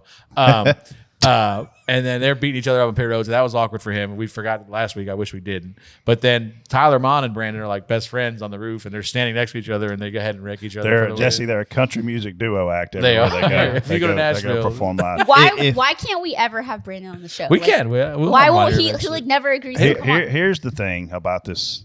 I think Rick Hendrick is firing a warning shot across the bow to Chevrolet in his statements.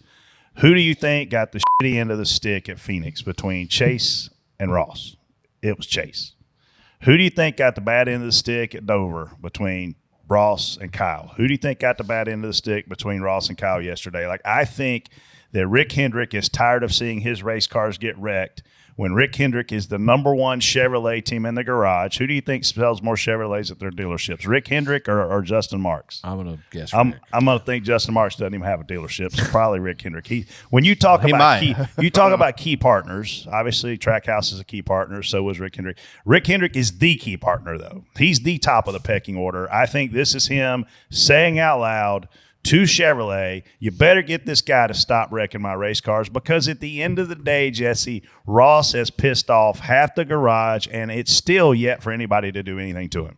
And I was thinking about this analogy on the way here. You have two guys that are similar on speed, William Byron and Ross Chastain. There's really no place, with the exception of Bristol Dirt, where you're going to go and say Byron's got no shot and Chastain has no shot. They both got a shot every weekend. But Byron goes and takes his top threes when he can, and then those turn into wins. And then Ross is either 30 dang fifth or wins the race, right? So, I mean, you'd think that no way Rick Hendrick would leave, but you'd think the same thing about Jimmy Johnson. So it was some strong words by Rick, and I was kind of surprised to hear it. But at the same time, it's well deserved to say that. Yeah, I mean, the manufacturer doesn't come into play when you have an issue like this, especially for Rick. Like you said, Rick don't care. Like Chevy's not going anywhere for him. I mean, he literally said, and I quote, "I'm loyal to Chevrolet, but when somebody runs over us, I expect our guys to hold their ground. I don't expect them to yield because of Chevrolet." So he's basically saying all bets off the table. Like I saw all this stuff with Ross last week about, like Dale's, and they're talking about, he's good for the sport because he's this edgy and he wins races, and he doesn't win races. Like he's won 2 races. And 2 out of 164. And he's won 1 on a plate race and 1 at Coda, which he did a phenomenal job, but he also knocks people out of the way there to do that. So, it's like, how many wins has he cost Chevrolet? Well, I can't even imagine, but like it's how many races should he have won, or could he have won in this time period, or at least been in a position to win when something stupid happens. So like Jesse said, if you put yourself in position enough times, something good's going to happen, and you're going to end up winning a race. But to say like he's on this level because he goes out and wins races and he's edgy he's going to have to win some more races before I give him that credit. Oh, let's move on to the DBC A main. And unfortunately, there were quite a few rainouts, which is not helping the dirt world these days. But we still had some solid races. I think Dave Blaney won at Sharon Speedway. Dave. Yes. Buckeye Bullet. This week, Outlaws are at ARCA So that should be a fun one to watch. I know I'll be checking it out. And Jesse, what do you have going on Wednesday? Well, I'm at Millbridge. She wanted you to say it, not her. That's Yeah. such a. That was a setup. That was a setup. But yeah, I'm with Chad at Millbridge, and then I go to Coda for 4 straight days in the GRD6 deal. Come back on Monday, race Millbridge Tuesday, Wednesday, Hickory and a Super Plate on Thursday, and Charlotte ARCA on Friday. So That's all. So you don't have much going on. Oh, I'm not that busy. And So then I got for midget the- week coming up, so I'm looking forward to that with Chad. Yep. Oh, you're running Chad's midget? Yeah. What is that? He Like is. Indy midget week? Yeah. Yeah. That's fun. Yeah, I was just in Indy. Speaking of Indy, I got this hat in Indy, and then Wyndham ran out. I wore it here last week for the first time. It's a lane racing Chris Wyndham hat. So he went out and ran second both races this week. Him and Tyler ran 1-2, which is pretty cool. Good buddies of mine. But I texted him. I said, I guess I'm going to have to keep wearing that hat until you run like shit. So he's like, yeah, please do. So I guess we're stuck with this 4 hat, hopefully Well, for a while. We but know who will smell next week when we have no AC and you're still wearing this hat. still, well, I mean, what do you do? Wear a hat once and throw it out, Casey? You're like, I mean, wash it, spray it. I've never washed a hat in my life. I mean, for one, you don't really watch. I have washed hats, but like Can't wash a hat in a washing machine. It's not like the only place I've worn it is here, so it's not like I don't think it's getting too dirty. But yeah, I watched a couple All-Star races this week. Not much going on. How would Millbridge? Did you guys run Millbridge last week or get rained Nope. out? This Wednesday. Yeah. All right. That was They some were good off dirt last racing. week. Oh, off. There was a big micro race last weekend, so I think they were all. I saw. Did Brad win? Brad won somewhere. Was that a He outlaw did. race? No, they rained out. Williams so we Grove. went. Oh, was it Williams Yeah. Grove? They were at Williams Grove, right? Yeah. So somewhere where it rained out and everybody just went. I saw that's a big deal. That the Outlaws versus the Posse deal. If you ever Yeah. get a Well, chance that's to see that, Sharon was a pretty stacked show. really. I thought there was a lot of heavy hitters there, with everything raining out. So that was actually a really good race. I'm trying to think of what else I saw. Jesse, what's your favorite dirt track you run? No. Ask him after midget River. week. Spoon River is pretty sweet. It's Where's high that at? banked somewhere in It's like BFE. I have no it's idea. so Wyndham's having a race there. I think it might even be an All-Star race. I don't know. It's Something. Logan He- Seavey's favorite track too. It's awesome. It's high banked, kind of in a bowl, no wall, so you're just like hanging your tail tank off the edge. So like I-55 with no wall, or no, it's like a smaller Belleville with no wall, Huh. big Belleville, but no wall. That'd be exciting. yeah. It is in Illinois. There you go. I'm sure. And for all you people who are going to tweet me that you can wash your hat in the dishwasher, I'm very aware. There's also no noise in Illinois. It's Illinois. Casey said it right. I'm proud of her. I saw Good Brian one. Carver won that US 24 was like $10,000 to win. Yes. Micro show. Oh, is That's it almost really? crazy. Carver's he's the He I can feel like rip he's that the king of the micros. Yeah. He didn't win at Millbridge though, Casey. He didn't win there. He did not win at Millbridge, and hopefully you will this week, Jesse. Yeah, we need. When's the big oh money my show? Gosh. Is that Yeah, I that's was Charlotte wondering. week? I thought it was a Charlotte week. Or is that a 10 midget grand. race? $10,000 to wins like There's a late. midget race and a micro race next week, which But when's the big race at Millbridge? I think it's in 10 grand to October. win I think it's through towards the the year. Charlotte. Okay. It was end of the. It was later last year. Are you too. running a midget and a No, outlaw? just a micro. I think Chad and I are scared we're just gonna wreck both of our cars running the midget. The amount there. of money that was spent at Millbridge every midget race. that midget. Explain to people what you mean by micro, because a lot of our listeners obviously are NASCAR fans. Yeah, so you have a sprint car, and then you have a micro, which is a smaller sprint car, and then you have you have a sprint car, and you have a midget, which is a smaller sprint car, and then you have a micro, which is a smaller midget. So it's like motorcycle engines with the really high pitched tune and just a smaller chassis. Are they momentum? Yeah, micro? For sure. It's mainly momentum racing. Running the top as hard as you can, smaller tires, Yeah. like half the horsepower. But I mean, geez, last week, like you run the top really hard at Millbridge, and I went out to practice last week. They had no cushion. The track banking was flatter, and I broke the Jacobs ladder by hitting the cushion in practice. And then I won't do that again. Chad fixes it, go back out, qualify, get on the racetrack, go into one, off of two, do the same thing again. So I like timed in like 35th. Casey still talking to you? I mean, how much money is those? Yeah, things Oh cost? my Jeez, man. gosh. She ain't gonna be able to afford them golden goosey So I shoes she likes get to out of buy. the car. I get out of the car in qualifying, and I just take my stuff off, put it in the trailer because I thought Chad was gonna be like, "We're just done." That was bad, and we ran decent, but If she spent a little You, less you money say on you that, run the cushion in Millbridge. That's a lie. Y'all run on the wall. yeah, the wall. Yeah. Yeah. Y'all It's legitimately facing the are on the wall. That's where the term banging the boards comes from. You could run the You're midget on if the they didn't spend boards. as much money on that. Actually, That's beat up. my dad didn't, or my dad paid for that one. So, but yes, no. He doesn't pay for your auto bell car cleanings. I can tell you that. Keep it rolling, Seriously? Casey. What an Reaction Theater. 4 calls this week. Oh, boys and girls, I gotta laugh at that one. Are you kidding me? The quote, who was it? David Gilliland. You gotta learn how to wreck somebody without wrecking yourself. I mean, what were you thinking, Ross? I mean, if you're door to door with him out of 2, you still have a chance to win the race. I mean, everybody talks about the greatness that is Ross Chastain. He may never win another race at this level. I mean, people are seeing this every week. They're not going to let him win. I think he's here to stay. I think he's got a lot of speed. I think he's got a lot of talent. I think Jesse hit the nail on the head, though. You got to start racing with a brain. Hey, you mentioned David Gilliland in that call. Todd Gilliland is having a He ran well. good season, Yeah. pretty quietly. I mean, I looked the other day. He's 11th. He's got some top 10s. I think he's got more top 10s this year than he had all of last year already.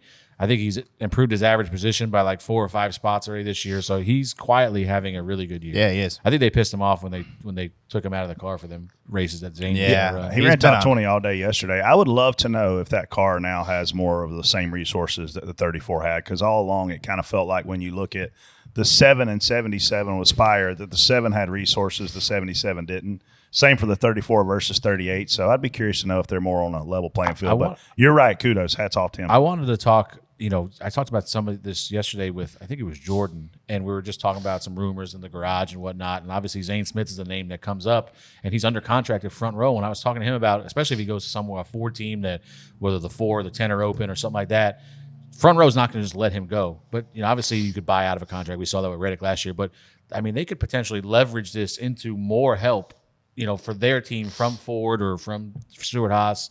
It'd be interesting to see if they go that route, because, I mean, they've lost some really good people there the last couple of years, crew chief wise and just team member wise. But anyway, kudos to Todd, and Ross has got to do a better job. His execution I mean, was not on good. the kind of on the same topic, Newman yesterday was pretty solid. Yeah, solid. For not being in a car. Yeah, I mean, he was like 25th in practice. He was good. Like he was running solid. 28th when he wrecked. And then that melee started with His all the qualifying lap, I mean, he went out and laid a normal Ryan Newman. When he ran, it was like, It was the whoa. closest speed-wise a non-SHR prepared Rick Ware racing car has ever gotten to the pole. I said this to somebody that works at Rick Ware Racing last week, and I don't want to get into the reasons why, but the best thing could ever happen to that team is they've got better drivers in these cars now than they've ever had. Even Brennan, like at Dover, he was running mid-20s or low 20s. Passing the and, 3.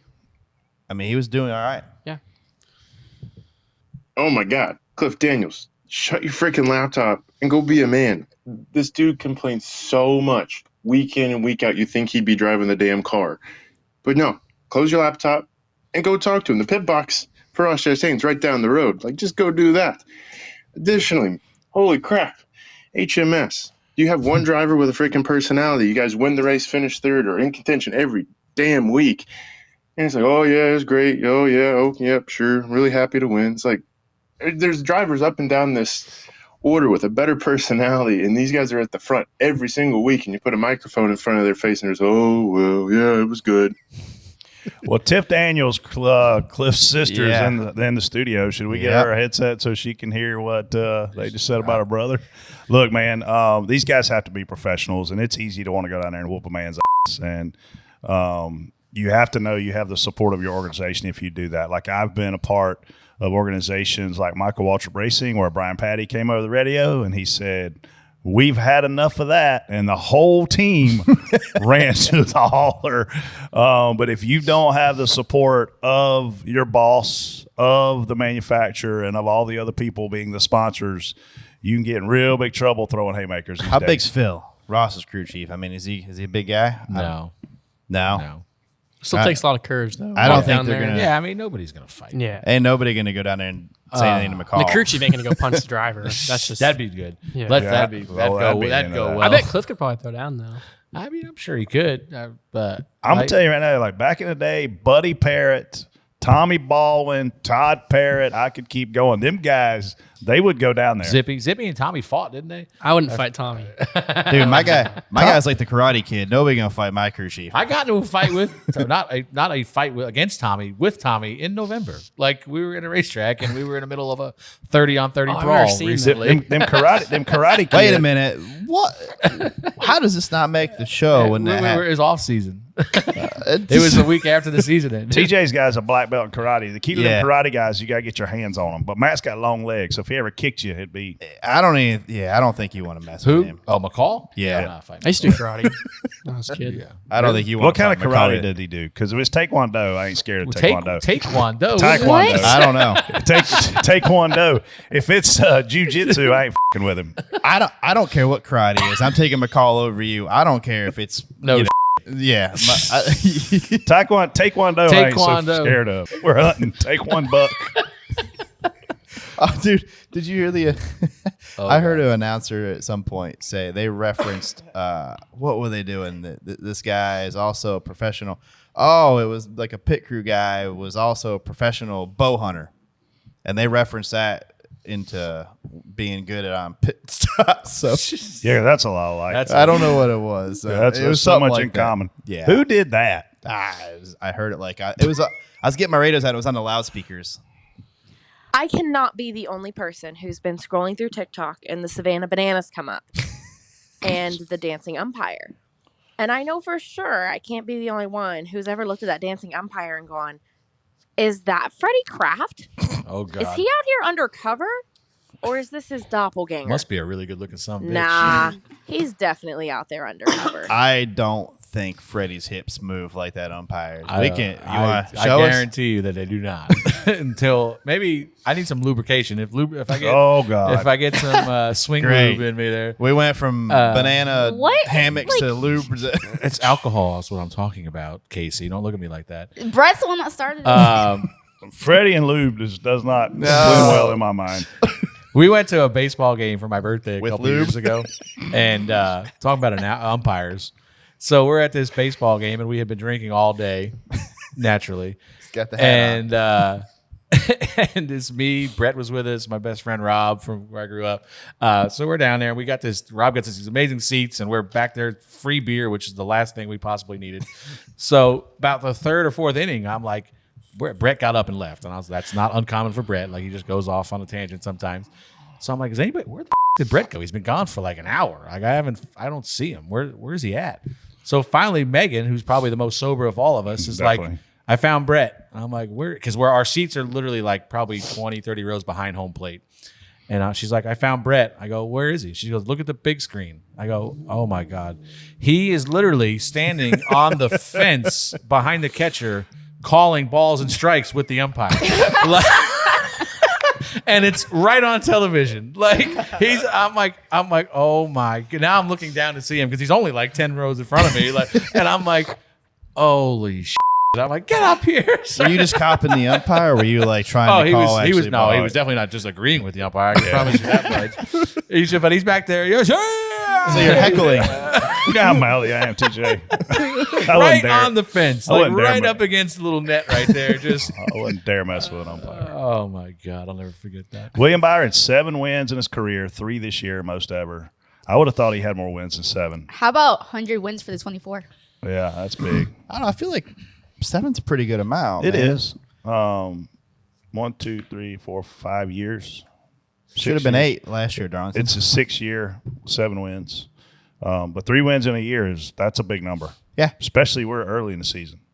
He's just, you know what? We were in front of him for a little bit there for a while at the end. He was behind us, couldn't pass us, and wins the race. So that's part of.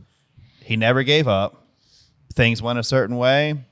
Got the opportunity at the end. Jumped on it, won the race. And he's a smart guy where, like, yes, win at all costs, and you have that mindset. But at a certain point, you got to be bigger than that. And I think that he's done a great job at being bigger than that. You know, guys like Kevin Harvick are, where then you have Ross or people like that. They're just like win at all costs. And then you turn your, first or second place run into a 35th. And that's just But what, it Williams makes so it good exciting, at. though. Tell you that. That's true. That's true. But it's hard to stay alive. He's gonna have peaks and valleys. Yeah. and Williams just the whole time.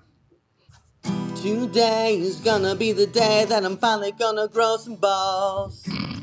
By now, someone should have somehow found a way to pay back Ross. I gotta believe that everybody feels the way I do about him now. And all the damage that he's caused is growing. He wrecked me yesterday without even slowing. There are many things that I would like to do to Ross, but I don't know how. 'Cause maybe we're all just a bunch of little babies. Won't do nothing at all to pay back Wonder Rose. That was fantastic. That's pretty good. That's a new one, right? I don't think that person's called in before with the song. Yeah, that like was. it. Do we have a name on that one? Yeah. What's the name? Bartender Ben. Yo, that guy. Ben. What's it? That song probably came out. He When I said was 1 born, second. Yeah, it was, I was yeah. gonna ask that too. That was way. That was that's way before way he was before born. you. Really? Do you even know who sings Yeah. it? Oasis, right? It Wow, is hey, Oasis. whoa. It's getting Easy, smart. I man. told you guys. Yeah. We need that on here. Actually, I told you guys to start that off. Oh, okay. Who called him? How was I supposed to know that? Who texted them all the information? I was the first Do you think, person do to you look think at. I only know Jesse Love because he drives for Chad? I've No. known Jesse for a little I while. look at Casey and I go, "Hey, you should get Jesse to call in next week," and she blows me off. So then I went to you, and we went to each other. I honestly tend to ignore anything you say. we Brett, make so I'm really happen, sorry. Casey. That's the moral of the story. Remind me to tell you a story. There goes our. Remind me after the show to tell you what I did. Were you caught up in that Phoenix wreck earlier this year? Yeah. Yeah, Connor Jones jumped. Yeah. Okay. Teammate. Yeah. That's somebody that needs to get punched when he turns 18. That's what we need a new segment now. Not one idiot, but who's most Yeah. punchable faces. Okay. Yeah. Remind me after the show. I think we I'll tell you. already decided who that was. Yeah, he's sitting next to me. Ben said that's from Michael Massey. Michael That's the Massey. singer's name. Thank you, Michael. I like We it. appreciate it. Great we job. look forward to the I next think I one. know that guy. Yeah, sounds familiar. Is that the guy that raced Mason in, Massey. Mason. That's Mason. No. It's the guy that races in Ford Martin had a Monday Night Racing League, and I think that guy's in there. Oh. So Ford good Martin work. had his hands full the other day with a Oh, my staying out gosh. with old tires on a late restart. Who is Yeah. Ford Martin? I know that guy from racing UFL, and he's pretty good. Gil Martin's son. He's a spotter Yeah. now for Haley. Okay. He I think it's his first full time. we Spotting gave him. gig. Were you still up there at that point, or you probably? I don't know. Oh, yeah. And we were coming to green. You know how it gets like when somebody stays out. We're all just like, Yeah. good luck, Ford. Yeah, have, you know. have fun here, buddy. I honestly thought Haley did a really good job of managing that because there was a lot of opportunity to get your truck destroyed. There right was there. some questionable calls in that race. I felt like Heim probably gave that one away with staying out and burying himself in track position. Eckes did a good job capitalizing. Eckes was fast all night too, but Corey I thought had control or was going to have control of the race. And It was kinda fun give it away. giving your Cup teammate a little bit of issue there because at Fontana when Josh came Nick. up on the Sam Hunt car and just clobbered him. I mean, I screamed outside like as many times as you can say in 2 seconds or more than that, but I've said it a ton. Well, Nick's guy come up. He had Corey, I think, and Corey Heim in the Xfinity race, and Corey come up off a 4 like they were 2 wide, and we were 3 wide, and cleaned everybody out. So I made sure Nick knew that he wasn't clear because he actually tweeted that after the race, not clear. So I went down there when I have it say, "Hey Nick, you're not clear." You and Nick have a little It feud was fun. going. It was I fun. love it. Yeah, it was fun. Hey, messing speaking with of him. truck race, shout out to Timmy Hill because Timmy Hill ran his ass off fast, on yeah. Friday night. He was in the top 10 majority of the time. I thought Richard Coleman stands next to me and he was spotting for him, and they beat us off pit road. And I was like, "Dude, 2 tires?" Like, and I looked back and looked, and I was like, oh, "He's been top 10 the whole run." Yeah. Like, so he did a really good job. Unfortunately, cut a tire, and I don't even know where he ended up finishing. But he had a hell of a night going, and shout out to him, one of our favorite people. Him and his. I'll tell you, I had a good run in What the do you Cup say, race small package on here. that was quietly running good. Was Did Ricky now. Stenhouse. Small unit. That's Oh, what he it was Ricky really good. Ricky Stenhouse was running. Ricky like was really, fast. He's he was qualified running a third. really he ran a really good race yesterday, and then he cut a tire and looped it down there. And It's come a long way since wrecking on lap 1, the first race Oh, back that- after COVID. dude, that was an awesome move though. I got to remember that. Yeah. That was awesome. I think he sped on pit road too. Yeah, he I think he did, wrecked yeah. coming to pit road as well. He did. All right, well, to leave an audio message 24/7, just head to anchor.fm/doorbellclear. Click the message icon, and Andrew and Bartender Ben will keep picking the best ones. And moving on to Ask DBC, use hashtag Ask DBC to ask us some more questions. Really good ones this week. This first one is from Katie or Caddy. I'm really sorry if you got There's that not wrong. 2 D's. It's Katie. Cady. It's not Caddy. Say water. Water. Thoughts on the possibility of Carl Edwards returning to Cup racing, and if that happened, who would he drive for? I think it's slim to none on the I possibility. And I think it's none. I think it's. I mean, if he does, he could probably go wherever the hell he wanted. Trackhouse might have a car available. You got to look at teams that don't have 4 charters, or so Trackhouse, 2311, places like that. But I don't think I saw a lot of praise for him in the booth. Yeah, though. He did it. I think I think the comment came from he did mention a few times about how he misses it and wants to get back in the simulator. So it kind of gave people hope. Not that we think that it will happen, but you could tell he misses it, which is nice. Oh, next one is from Joe. You have a few truck races on your. Oh wait, sorry. Do you want to skip that one? Yeah, because we covered that at the top. Okay, cut that one out. Did you have another one that you want to add? Yeah, You it's right texted- below it. You said you texted me saying that you have another one. Yeah, because it's right there. There's 3 of them on there. Damn. Okay. Well, this last one is from Ricky. Next, you're gonna hear cut that out. We're not cutting that out. No, I don't care. No, He literally. yeah. Look, I'll show you the text messages. He implied Yeah, that the he next added. one. He implied that he added another one. Slid right in there, This didn't he? next one is from Ricky. Stealing this one from Gluck. 12 questions. Have you or is there anyone you have been starstruck over? And I'm assuming this is for Jesse. Yeah, probably. I mean, the only guy I've ever really been in awe of is just when I first met Kyle, like at a sprint car race or a midget race or something. He wore us the hell out, and that was like the first time I met him. He was my teammate with Keith, and You were how old? probably 13. Yeah. Yeah, I was just like, wow, damn, But yeah, I was a young buck, still am, but that was pretty cool to meet him, and that was probably the only time I've ever been starstruck though. That time Freddie and I brought, met Brett too. That was pretty impressive. I was gonna say that time Freddie brought MJ over for you to meet. Yeah. I mean, I was That would be starstruck, cool. man. That's what I was gonna say. But I was only Star Trek when I met my owner, Denny. yeah, that time. And then that time you bailed on Brett when you were hanging out. You didn't even tell him. Let me ask you a question. How long have you known Brett? How many times have you seen Brett in the garage? I honestly, The fact that Michael was in the garage kind of canceled Brett out from ever meeting him because I knew he was never coming down there, especially at Rockins Glen when his spotter stand is 2 miles away. I think my favorite is I'll text you guys every time I'm giving a tour and I say who's in the infield, and the only people potentially, really it's Freddie, TJ on occasion. Brett is probably somewhere in his car. I'm sitting. only there now because I have to be. If there wasn't, I'm in there. I'm wouldn't just be not. I'm usually in there to get my stuff and get what I need and talk to the people I need to. And get Does out. Northwest Borough have a tunnel? there. No, sir. No. Well, you won't see me in the infield this weekend either. Then. I mean, if they had a tunnel, we wouldn't see you. What if you either. win?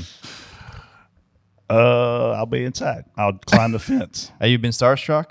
Have I been starstruck? Yeah. Probably when I met Bon Jovi in Indianapolis. Elliot and I were on the Bon Jovi tour. We went to 3 shows that summer, and we were on the front row in Indianapolis. And they literally pulled up. It was a Live Nation tour deal, and we knew some folks that worked there. And they pulled up 2 seats and put us on the front row. So it's me and Elliot and tons of Bon Jovi fans. Well, the head of security was a big NASCAR fan, and he walked up and he's like, "Hey, when we leave here, we're going to this hotel downtown Indianapolis. We've got the whole bar brawl bought out. We're going to go in here and have some drinks." Do you know who Bon Jovi is, Jesse? Yeah, my dad listens to him. Okay, good. My grandfather. I just want to make sure, because I wasn't real sure you knew who Carl Edwards was when they brought that name up. So I was like, man, this is going to be cool. Well, next thing you know, Elliot's wearing a Superman shirt, which at the time Bon Jovi has, and I'm sure still has, a Superman tattoo. And Elliot takes his shirt off, and he's shaking his shirt up at the stage. They're singing "Living on a Prayer," and Elliot's living on a prayer. So the show ends. We jump in a car, and they take us downtown. And dude, Bon Jovi walks in, and I'm like, holy cow, this is freaking Bon Jovi. Like Slippery When Wet, listen to it on cassette tape in my little jam box growing up. And first thing Bon Jovi says to Elliot is, "Holy man, you're that guy who had your shirt off in the middle of the show. He remembered it. So then he looks at me and he goes, hey, man, I'm Johnny. And I was like, I'm Brett. Yeah, I had my shirt that's who on. I am. Yeah, but no, man, that's probably the only real time. I mean, I definitely. What about Gwen? Gwen Stefani? No. When you were moonwalking in front of Gwen? Oh, that was fun. I think that was the only time. And I mean, we're all lucky. We get to be around a lot of really cool, high profile people, and for the most part, they've all been really nice. But yeah, you're going to eventually meet somebody, Jesse, that you think a lot of, and you're going to think they're awesome and they're not. And I ain't going to say who it was, but we were at Daytona Beach, Florida, huge concert. I was a huge fan of this guy. He thinks his tractor's sexy, and he's he's not nice. I'm sure a lot of people saying the same That about was my you. starstruck moment. Who is that? Audrina Partridge. Who's that? She was on She was that like show, a The reality Hills. show, wasn't it? Yeah, we were. Bar's pretty low for you, huh? She was so hot. I've never even heard of her. Yeah. So, My favorite growing up was that Saved by the Bell girl, which one? Alyssa Milano, but she's shit crazy now. She wasn't on Saved by the Bell. I think you got No, some I names think you're mixed up. Yeah, I don't think she was on. What's Saved her by the name? was like- who was Kelly on Saved by the Bell? That was what's her Amber. name? Yeah, Tiffany. Yeah, Tiffany Amber Thiessen. Not that curly headed girl now. That's No. Jesse Spano. Yeah, that's Jesse. Oh, Kelly. Well, who the hell was Alyssa Milano? What was she on? Who's the Boss? Yes. Yeah, she was in. Yeah, Well, she was hot though too. yeah. I told. She's not as hot as Kelly on Saved by the Bell. What was I her did- name? Who. The Kelly girl. Tiffany. Well, I want to meet Decent. her. That's okay. Well, she's probably fat and 50 like me now. No, she's not. She actually looks really good. Still. Does she? Yeah. Oh, okay. I wanna told this girl. We were currently changing my wooden idiot. to Brett. I told this girl at a party in Hollywood. We were there for forget why we were there, but like Hollywood, California. oh yeah, No, Florida. yeah, Hollywood, Florida. It That's was. what I thought he meant. Like We were out. you're doing in Hollywood, California. me and Brad flew with Dale Jr. because Brad wanted to go test drive a Tesla. This is right when they first come out. So we flew there, went and tested Tesla, come back, and we're at this party that night. It was like a industry party because there was Monica was there and Audrina was there, and I'm like sitting there talking about it. I'm like, God, that girl. She's like, man, she looks good. And Brad's like, oh yeah. He's like, hey. She walks over there and he's like, hey, my friend likes you. And I'm like, and I, What are you in middle Stalled out. school? Stalled no, out. no, I told her, I said, look at you with all them curves, me with no brakes. Oh, I hope you did not say I that. did say that to her. It was really bad. How'd that go? She'll never Apparently it didn't work out. So Oh, Great pickup line. Great line, Everybody yeah. listening is going to use that one this Yeah. week. I sure. hope you do. I mean, if you don't want it to work out. the success rate is 0% Yeah, right it- now. Jesse, so just- Jesse, do you have a girlfriend? I do. Okay, well, good. Don't Just tell her that. Don't tell her that lie. Maybe that's how you got her. I don't know. Oh boy. Well, that's a perfect segue into What an Idiot. Jesse, That actually is. That's true. Jesse, I think you're worse than me. You just said Alyssa Milano from Saved by the Bell. We all know that. Well, I thought she was. Jesse, who's your What an Idiot this week? It's kind of easy to pick Ross, obviously. I feel like that's really low hanging fruit though, but either Ross or Was that a? Did you mean to say? I mean, that is a fruit, right? I mean, But at the end of the day, that's a good point. At the end of the day, I mean, other thing that's annoying too is like, I don't understand when I might need clarification on this, but like, if somebody jumps to restart, how easy is it to tell just by looking at SMT data? Should be very easy. So why are we letting people jump restarts? I don't know. who fired first? Yeah. I mean, So I didn't see, so I didn't go back as far enough to look at that, but I heard, like, I seen Twitter blow up that Ross jumped to restart on Kyle. Yeah. Is that what? and Cliff said that SMT proved it. Yeah. That one. So, like, when I say SMT isn't accurate, I'm talking about, like, the Positioning. the animation of it. Like, Yes. the animation of it is kind of, like, you look, like, you've seen it numerous times. Like, I've watched the thing, and we're running outside the backstretch wall. You know, like, it's just, like, so the GPS isn't Yes. 100, but the data of it is Yeah, 100% straight spot on. on. So you can, if you line it up right, you can see which one of them hit the throttle first. So it should be clear as day, black and white. Who Either fired way, it's first. both Ross inflicted though. Yeah. Oh yeah. So either way, you're just going. Yeah. with Ross. Do that. Freddie. So mine is I don't exactly know who to give it to. Somebody screwed up here, and I can't figure out if it was the 41 team or if it was the control tower. But going into turn 3 was the first time I heard it. Coming to the choose, they said 41 penalty, something for I don't even know what penalty was for, and I could not tell if they said 41 or 31.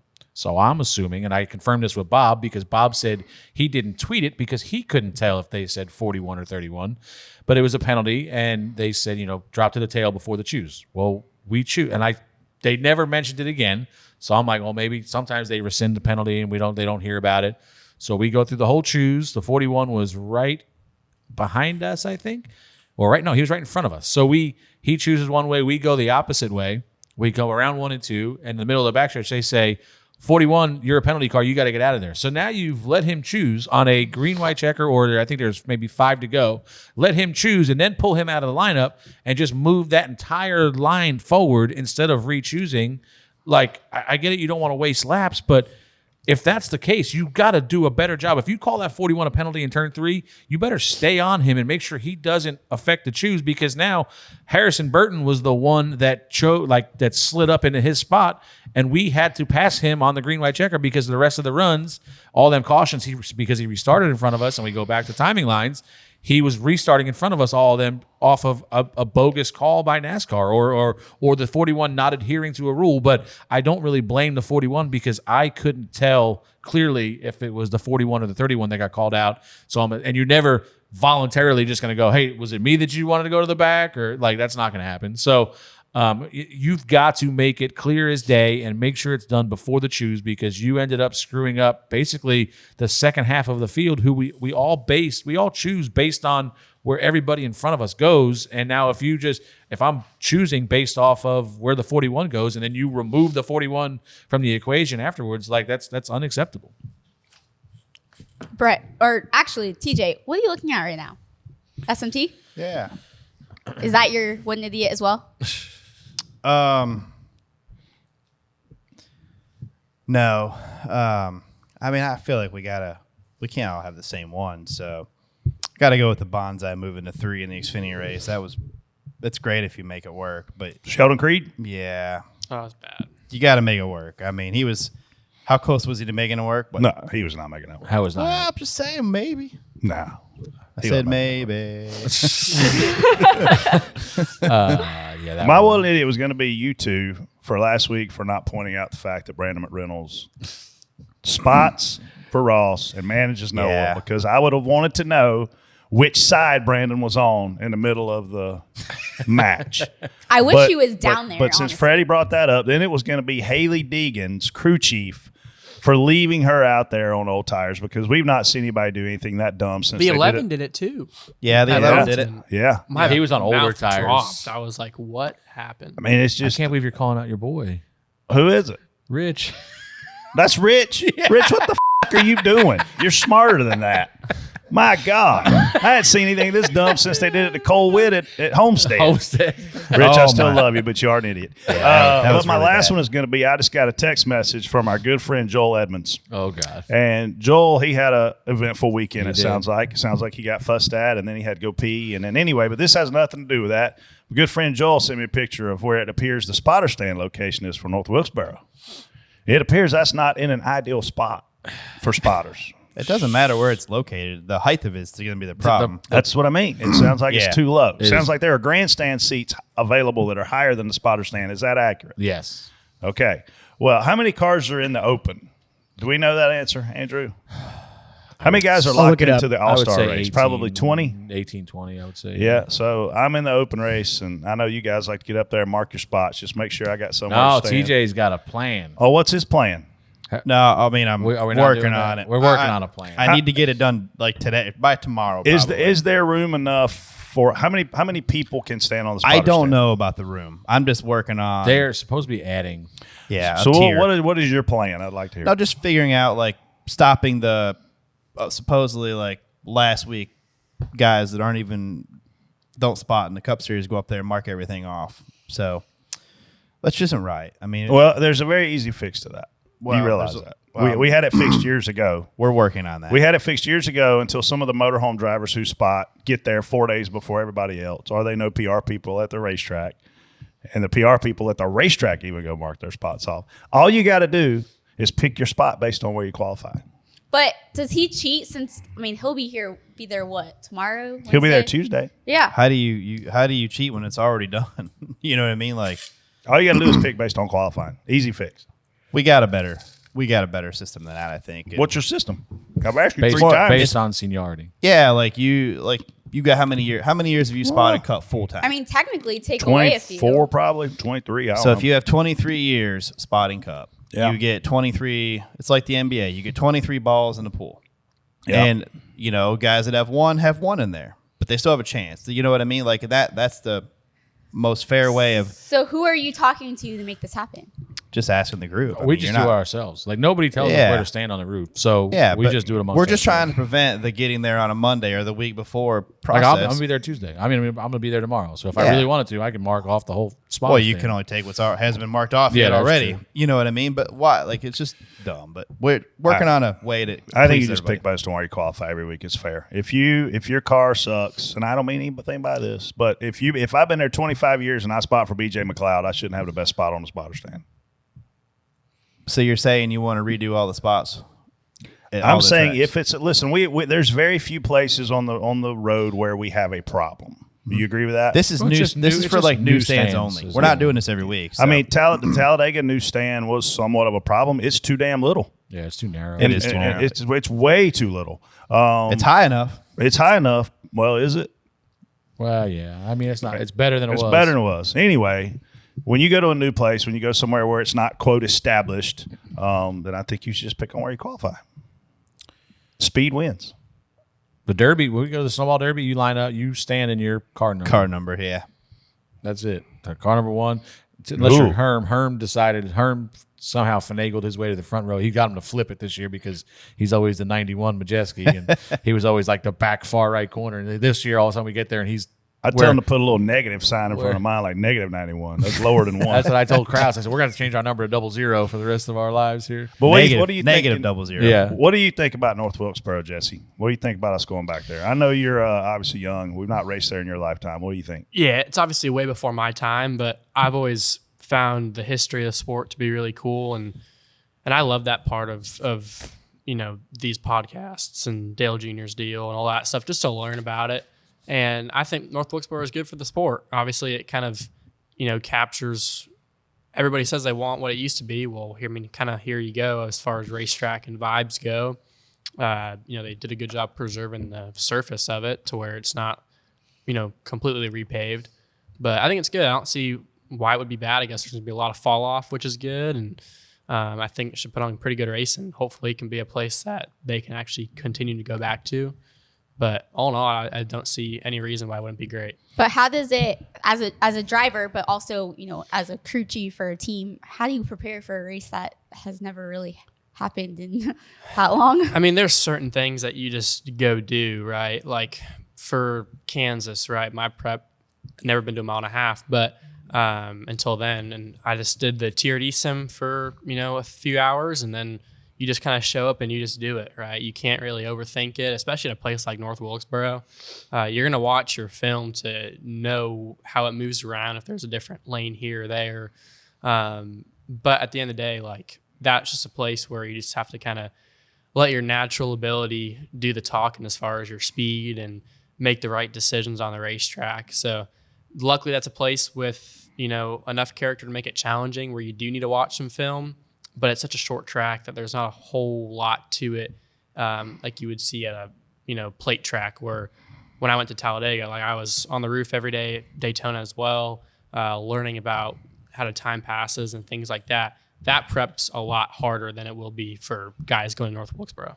I think the coolest part about it is, man, you look at racingreference.com, and the last year they went there was 1996. That's crazy. And the last winner was Jeff Gordon. And you get to scroll through the names, and you get to see the Mark Martins, the Brett Bodines, the Dale Earnhardts, the Darrell Waltrip. Somebody looked, 1979 was the first year I went. I was 4 years old. And Benny Parsons won the race. Like, it's when you talk about going back in time, I feel like that's literally what we're doing. And Freddie and I had a chance to speak with Marcus and his son Graham a few weeks ago, a month or so ago. I know we told you a little bit about it. Like, they're pumped up to get NASCAR back there. NASCAR's pumped up to go there. I don't know a person in the garage that's not excited about going to this race. I would be willing to bet that, given the amount of seats they have available, I think it's like 25,000. I bet you've got people coming from all 50 states to this thing. Like, I definitely think you're going to get a lot of local support out of the old timers, people like myself that grew up going there. But I think you've got people coming from all over the country spending a mint, because these tickets are expensive because there's so few. Parking is expensive because there's nowhere to park. There's no hotels, so people are staying here. Mooresville, North Carolina, the Hampton Inn is sold out, which is located by Big Al's. Great spot if you guys want to go grab a beer somewhere. That's big if this is sound like, yeah, it's big. It is. Yeah. I mean, but there's nowhere. I mean, and here, you know, when I grew up, there were two things in that part of the country. It was North Wilkesboro, the racetrack, and Lowe's. That's where Lowe's headquarters was in Wilkesboro forever before they moved it to actually this area. But as a fan, as somebody who loves the history of the sport, it doesn't get any better than this. This is the pinnacle moment for where we are in time for Bruton Smith to go in and close this place down and give another track a date. And back then, they were running there twice a year, and he completely just shut it down. And we've driven by it, you know, on our way to Boone, North Carolina, or on our way to wherever. Like, it's going to be a true nostalgic moment for the sport. 100%. I think what's really cool is, I mean, it's always my favorite, is the pit crew challenge. I think, you know, the pit crew members and crew guys really they're underappreciated to some extent. And this will give them the opportunity to show what they can do. We see, I mean, at least internally, a lot of us see how pit crew members are ranked, and I don't think that's publicized as much, but this gives them that time to shine too. Well, they get to go out and win some money too, man. I mean, if you go out there and win the pit crew challenge, obviously that pays well. But no, I mean, there's a lot of times where we knew who the best tire changer was in the sport. We knew who the best jack man was. We knew who the most, you know, efficient fuel guy was. I mean, when I got here, Billy Wilburn was a tire changer and also a World of Outlaw driver. And now he's a crew chief still, or truck crew chief. Truck crew chief. Truck crew chief. Yeah. Taylor Gray. Hey, listen to me, man. This dude was the baddest tire changer in the world. He would race on Saturday night. They'd fly him in, and Sunday he'd run around the car, and he probably was paying for a lot of his World of Outlaw racing through his pit crew money. Because, man, was he a good sprint car driver? Yeah. He was making big money as a pit crew guy, because he was the fastest guy to get around a tire and hit 5 lug nuts on, 5 lug nuts off, and so no, Casey, to your point, like, those guys have a very unique job, very specialized and trained now, and they definitely deserve an opportunity to showcase it, because they get to showcase it every week. Yep. But now it's all about you. But we need it's cool. I mean, I saw Landon yesterday hugging, and Landon's a fuel guy for William Byron. Like, we need those personalities to be known. I think that's what makes the sport. He's got a great voice too. More popular. Yeah, he can sing. Yeah. I think too, I mean, looking at the schedule, I feel like Marcus and SMI, they've done a great job of building out the schedule to go back to those roots. You have the late model races with a ton of star drivers out there too, to give that sport a shot at some coverage. And I mean, this whole week is pretty full, which should be fun. I have to digress for 1 second, because I forgot about a request for What an Idiot this week. You get request? Wendy. Yeah, I took only one request, because Wendy does so much for us. Wendy from Junior Motorsports. Wendy dropped off about 500 cars each for us to sign. Please tell me it's a couple weeks ago. No, it's not Brett. So I left. I had to leave town that week, the week we got them, and I went to Indy. So on my way out the door to Indy, and to preface this, the packages came one big box, and then inside the big box was smaller individual boxes with, I don't even know, 5 or 6 cars in them. Johnson Craft. So I said, I asked my brother, I said, hey, I'm going to be gone all week. I want to get these done before I leave to go to wherever, race Kansas. I said, can you do me a favor? Unpack these cars, lay them on this table so I can sign them when I get home, and then I'll pack them up that night and have them for the podcast on Monday before I leave for Kansas. I said, whatever you do, they have to be packaged back up the way that they were, you know, the way they come out.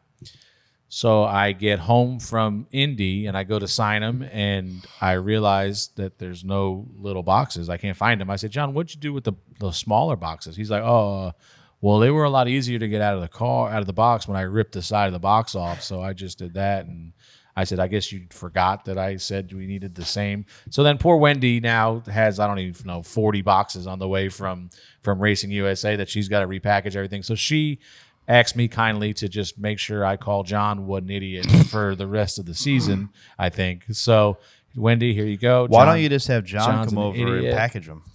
I think she already did it. I offered to come. I said I can come help or something, but I think she's already got it done. If not, I'll do it. That doesn't fine by me, or John can do it.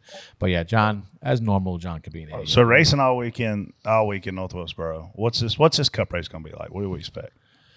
Man, hopefully it's good. It's going to be what you want. Tire wear. I don't know. I know the trucks were like 3 seconds of fall off over 30 laps or something like that. I think that's enough to make it a good race. Yeah. I think if we had that in Martinsville, I don't think we would have the issues that we had. It's still like I say that, and I agree with you. I still worry about it. We still seen this week. We had a lot of tire wear, tire fall off, and it was hard to pass. So yeah, but you're not going as fast. Which cup drivers are best right now saving tires?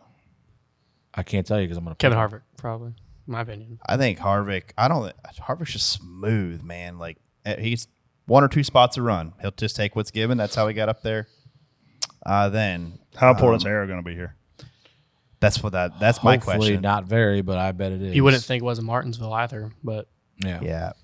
I just don't want it to happen like where they're shifting a ton and then they That's just squirt off the corner. That's what's going to happen. Because that's going to be hard to pass when you're just squirting off the corner until you're trying to race. But the more you downshift, the more wheel spin you're going to create, and you might not. You're obviously going to with wheel spin. You're going to abuse your tires. I'm saying if Martinsville was super abrasive or the tire went away, because we used to spin the tires all the way to the flag stand at Martinsville. I was talking with Wheels about this, and obviously we don't have the horsepower we have, but with them downshifting they have as much or more torque than they've ever had in Martinsville, and it's a bigger tire though. Yeah, I know. I'm just saying like the when you downshift, you're creating more wheel spin. The more torque off the corner is gonna hinder your ability to save tires. So I don't know that you want to be dropping gears, but I hope there's as the speed slow down, you're gonna have to. I just hope there's a finesse to it. Like there is a guy that you can see. Okay, well, like honestly, like Dale Jr. in a late model race there, we started good.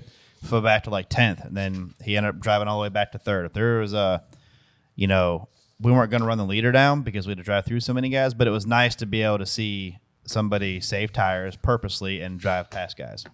So that's what I'm hoping for. Truck Series has only run 2 races there, 95, 96. Winners were Mike Bliss and Mark Martin. Mike Bliss, shout out to CV Industries. CV Industries, Mike Bliss. That's where he's at these days. Yep. Listen to these last Xfinity Series racers. Now I know the Xfinity Series isn't there this weekend. I wish they were. 83, That'd be a good race. 83, 84, 85. Tommy Ellis, Sam R. Jack Ingram. Heck yeah. Who's who of Three Tommy of the Ellis, best the to Busch ever Series. do it. Yeah. 57 car, right? Tommy Ellis was 57, wasn't he? You look back at the Cup Maybe, I stuff, don't though, know. man. Darrell Waltrip rattled off like 6 in a row. Terry Labonte a ton of wins. It's just so nostalgic to go back and look at that, man. I hope this Did you see the opens door. scoreboard? What? I got practice at 4 o'clock on Friday. What time do I need to be there? You better be there at 6:30 1. a.m. Is it that bad? I know No. parking's going to be bad, but Listen, If I got seriously, if practice is at 4, what time do I need to be there? Literally, I have no idea where I'm going to park yet. Like none. I have not seen where the team parking is. I know I'm assuming there's not a spot. Okay, what about Sunday? Sunday's race is All-Star Open is at 5:30. So I need to get there at 5:30 in the morning. I don't know. I can't You tell should you. Like, get on listen, somebody's helicopter. And this I'm is trying. and this is for the fans too. Like, you know what's coming. I don't want to see complaints about traffic. There's 2 roads in and out of there. Like you got to If you're you in got to traffic- sacrifice it. Let's just hope the show is good. That Yeah, we don't the have to talk show- about the traffic. Yeah, but and like, they've already promoted traffic Yeah, patterns. They've like, already done a great job. go early. Go there, hang out. Can't. Well, I'm like, asking y'all what time I need to go. Y'all ain't even telling me. Dude, I have no idea. I can't Get tell on- you because get on I don't Denny's know. Like, if I helicopter knew and I had a you'll be parking spot, I would go whenever. But like, I'm gonna have to go tomorrow at like I have no idea when tie practices. I'm gonna have to get up at like 7, 8 o'clock in the morning and drive up there because I have no idea where we're parking. Like, I think you're if gonna you're- have to go. I if would you be got there 4 by o'clock, 1. Yeah, you got to be there by noon, 1 o'clock. Like just to know that I'm there. Here's that the you're plan. there. And Freddie will get there in the morning. He will send you pictures. He will let you know I when ain't to sending him. park. Well, hopefully, last time I was there, the phones didn't work. gotta get a Harley. Just ride your bike. Yeah, that's why I need a dirt bike. It ain't just get on the side of the road. Just get a bicycle.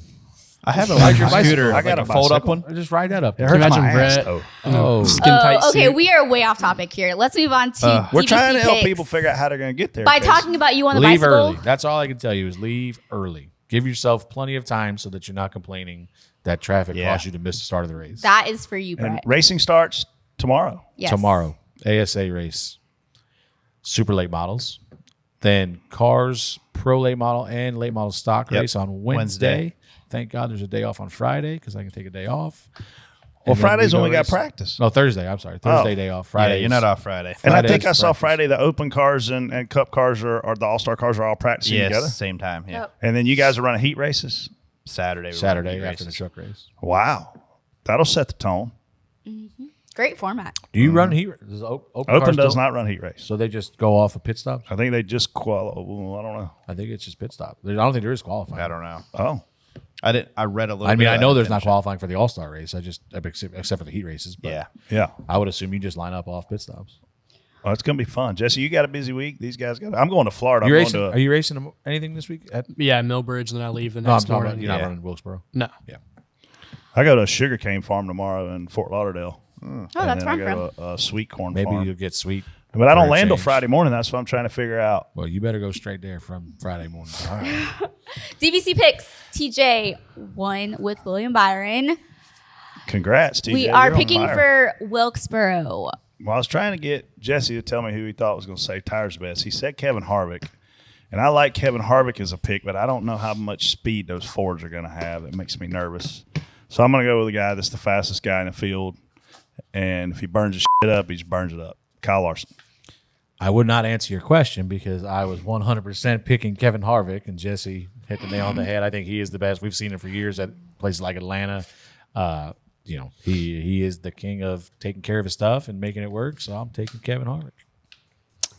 And Question. Freddie and I both suck. by We the can way. pick whoever, kidding. right? I'm sorry, Harv. I'm sorry, Rodney. I apologize. You're not going to Wait, finish this in is the top open for 20. everything? Yeah, Yes. this is open Yeah. for everything. And this is not Won't cost you anything. doesn't cost you anything. Oh, okay. All right. I'm picking Joey because our social guy pointed out that he always ends up winning at new tracks. So, Joey, you're my guy. You're my guy. Your social guy don't have a name. Brian Mapes. Mapes. I mean, I've said his I name know, Social multiple but guy. times. you're being a TJ right now. Social That guy. kid over there in the Seriously? corner. kid in the corner. I'm We have no reads again. One. TJ. I am going to go with. Man, I think he's due this year. He's been hot a couple times. Ross Chastain. You know No way what? they let him win $1 million. I'm gonna Got it, go with. Chance. I'm gonna go with Denny. That would have been my Jesse, who Yeah. would you pick? I'd pick Harvick. I mean, I think Smart it's man. Pretty. It would pretty be good guy, great. Same tire. Martin Truex. Good. Last good at full saving tire. year. Speaking of Denny, you brought up one other thing that was funny as heck. The scoreboard and the lead changes comment. That was pretty funny. I don't know if anybody saw that, but Denny had a pretty good comeback to that. What's the amount of laps in the last stage for the All-Star? Couldn't even tell you. Yeah, I don't know had the it format. up. Hold on. I just Drew Herring. While you're looking that up, Drew Herring sent me a text just now as we're finishing up, and he wanted to remind me that I hope it was Clint. I'm going to give it to Clint. What an idiot.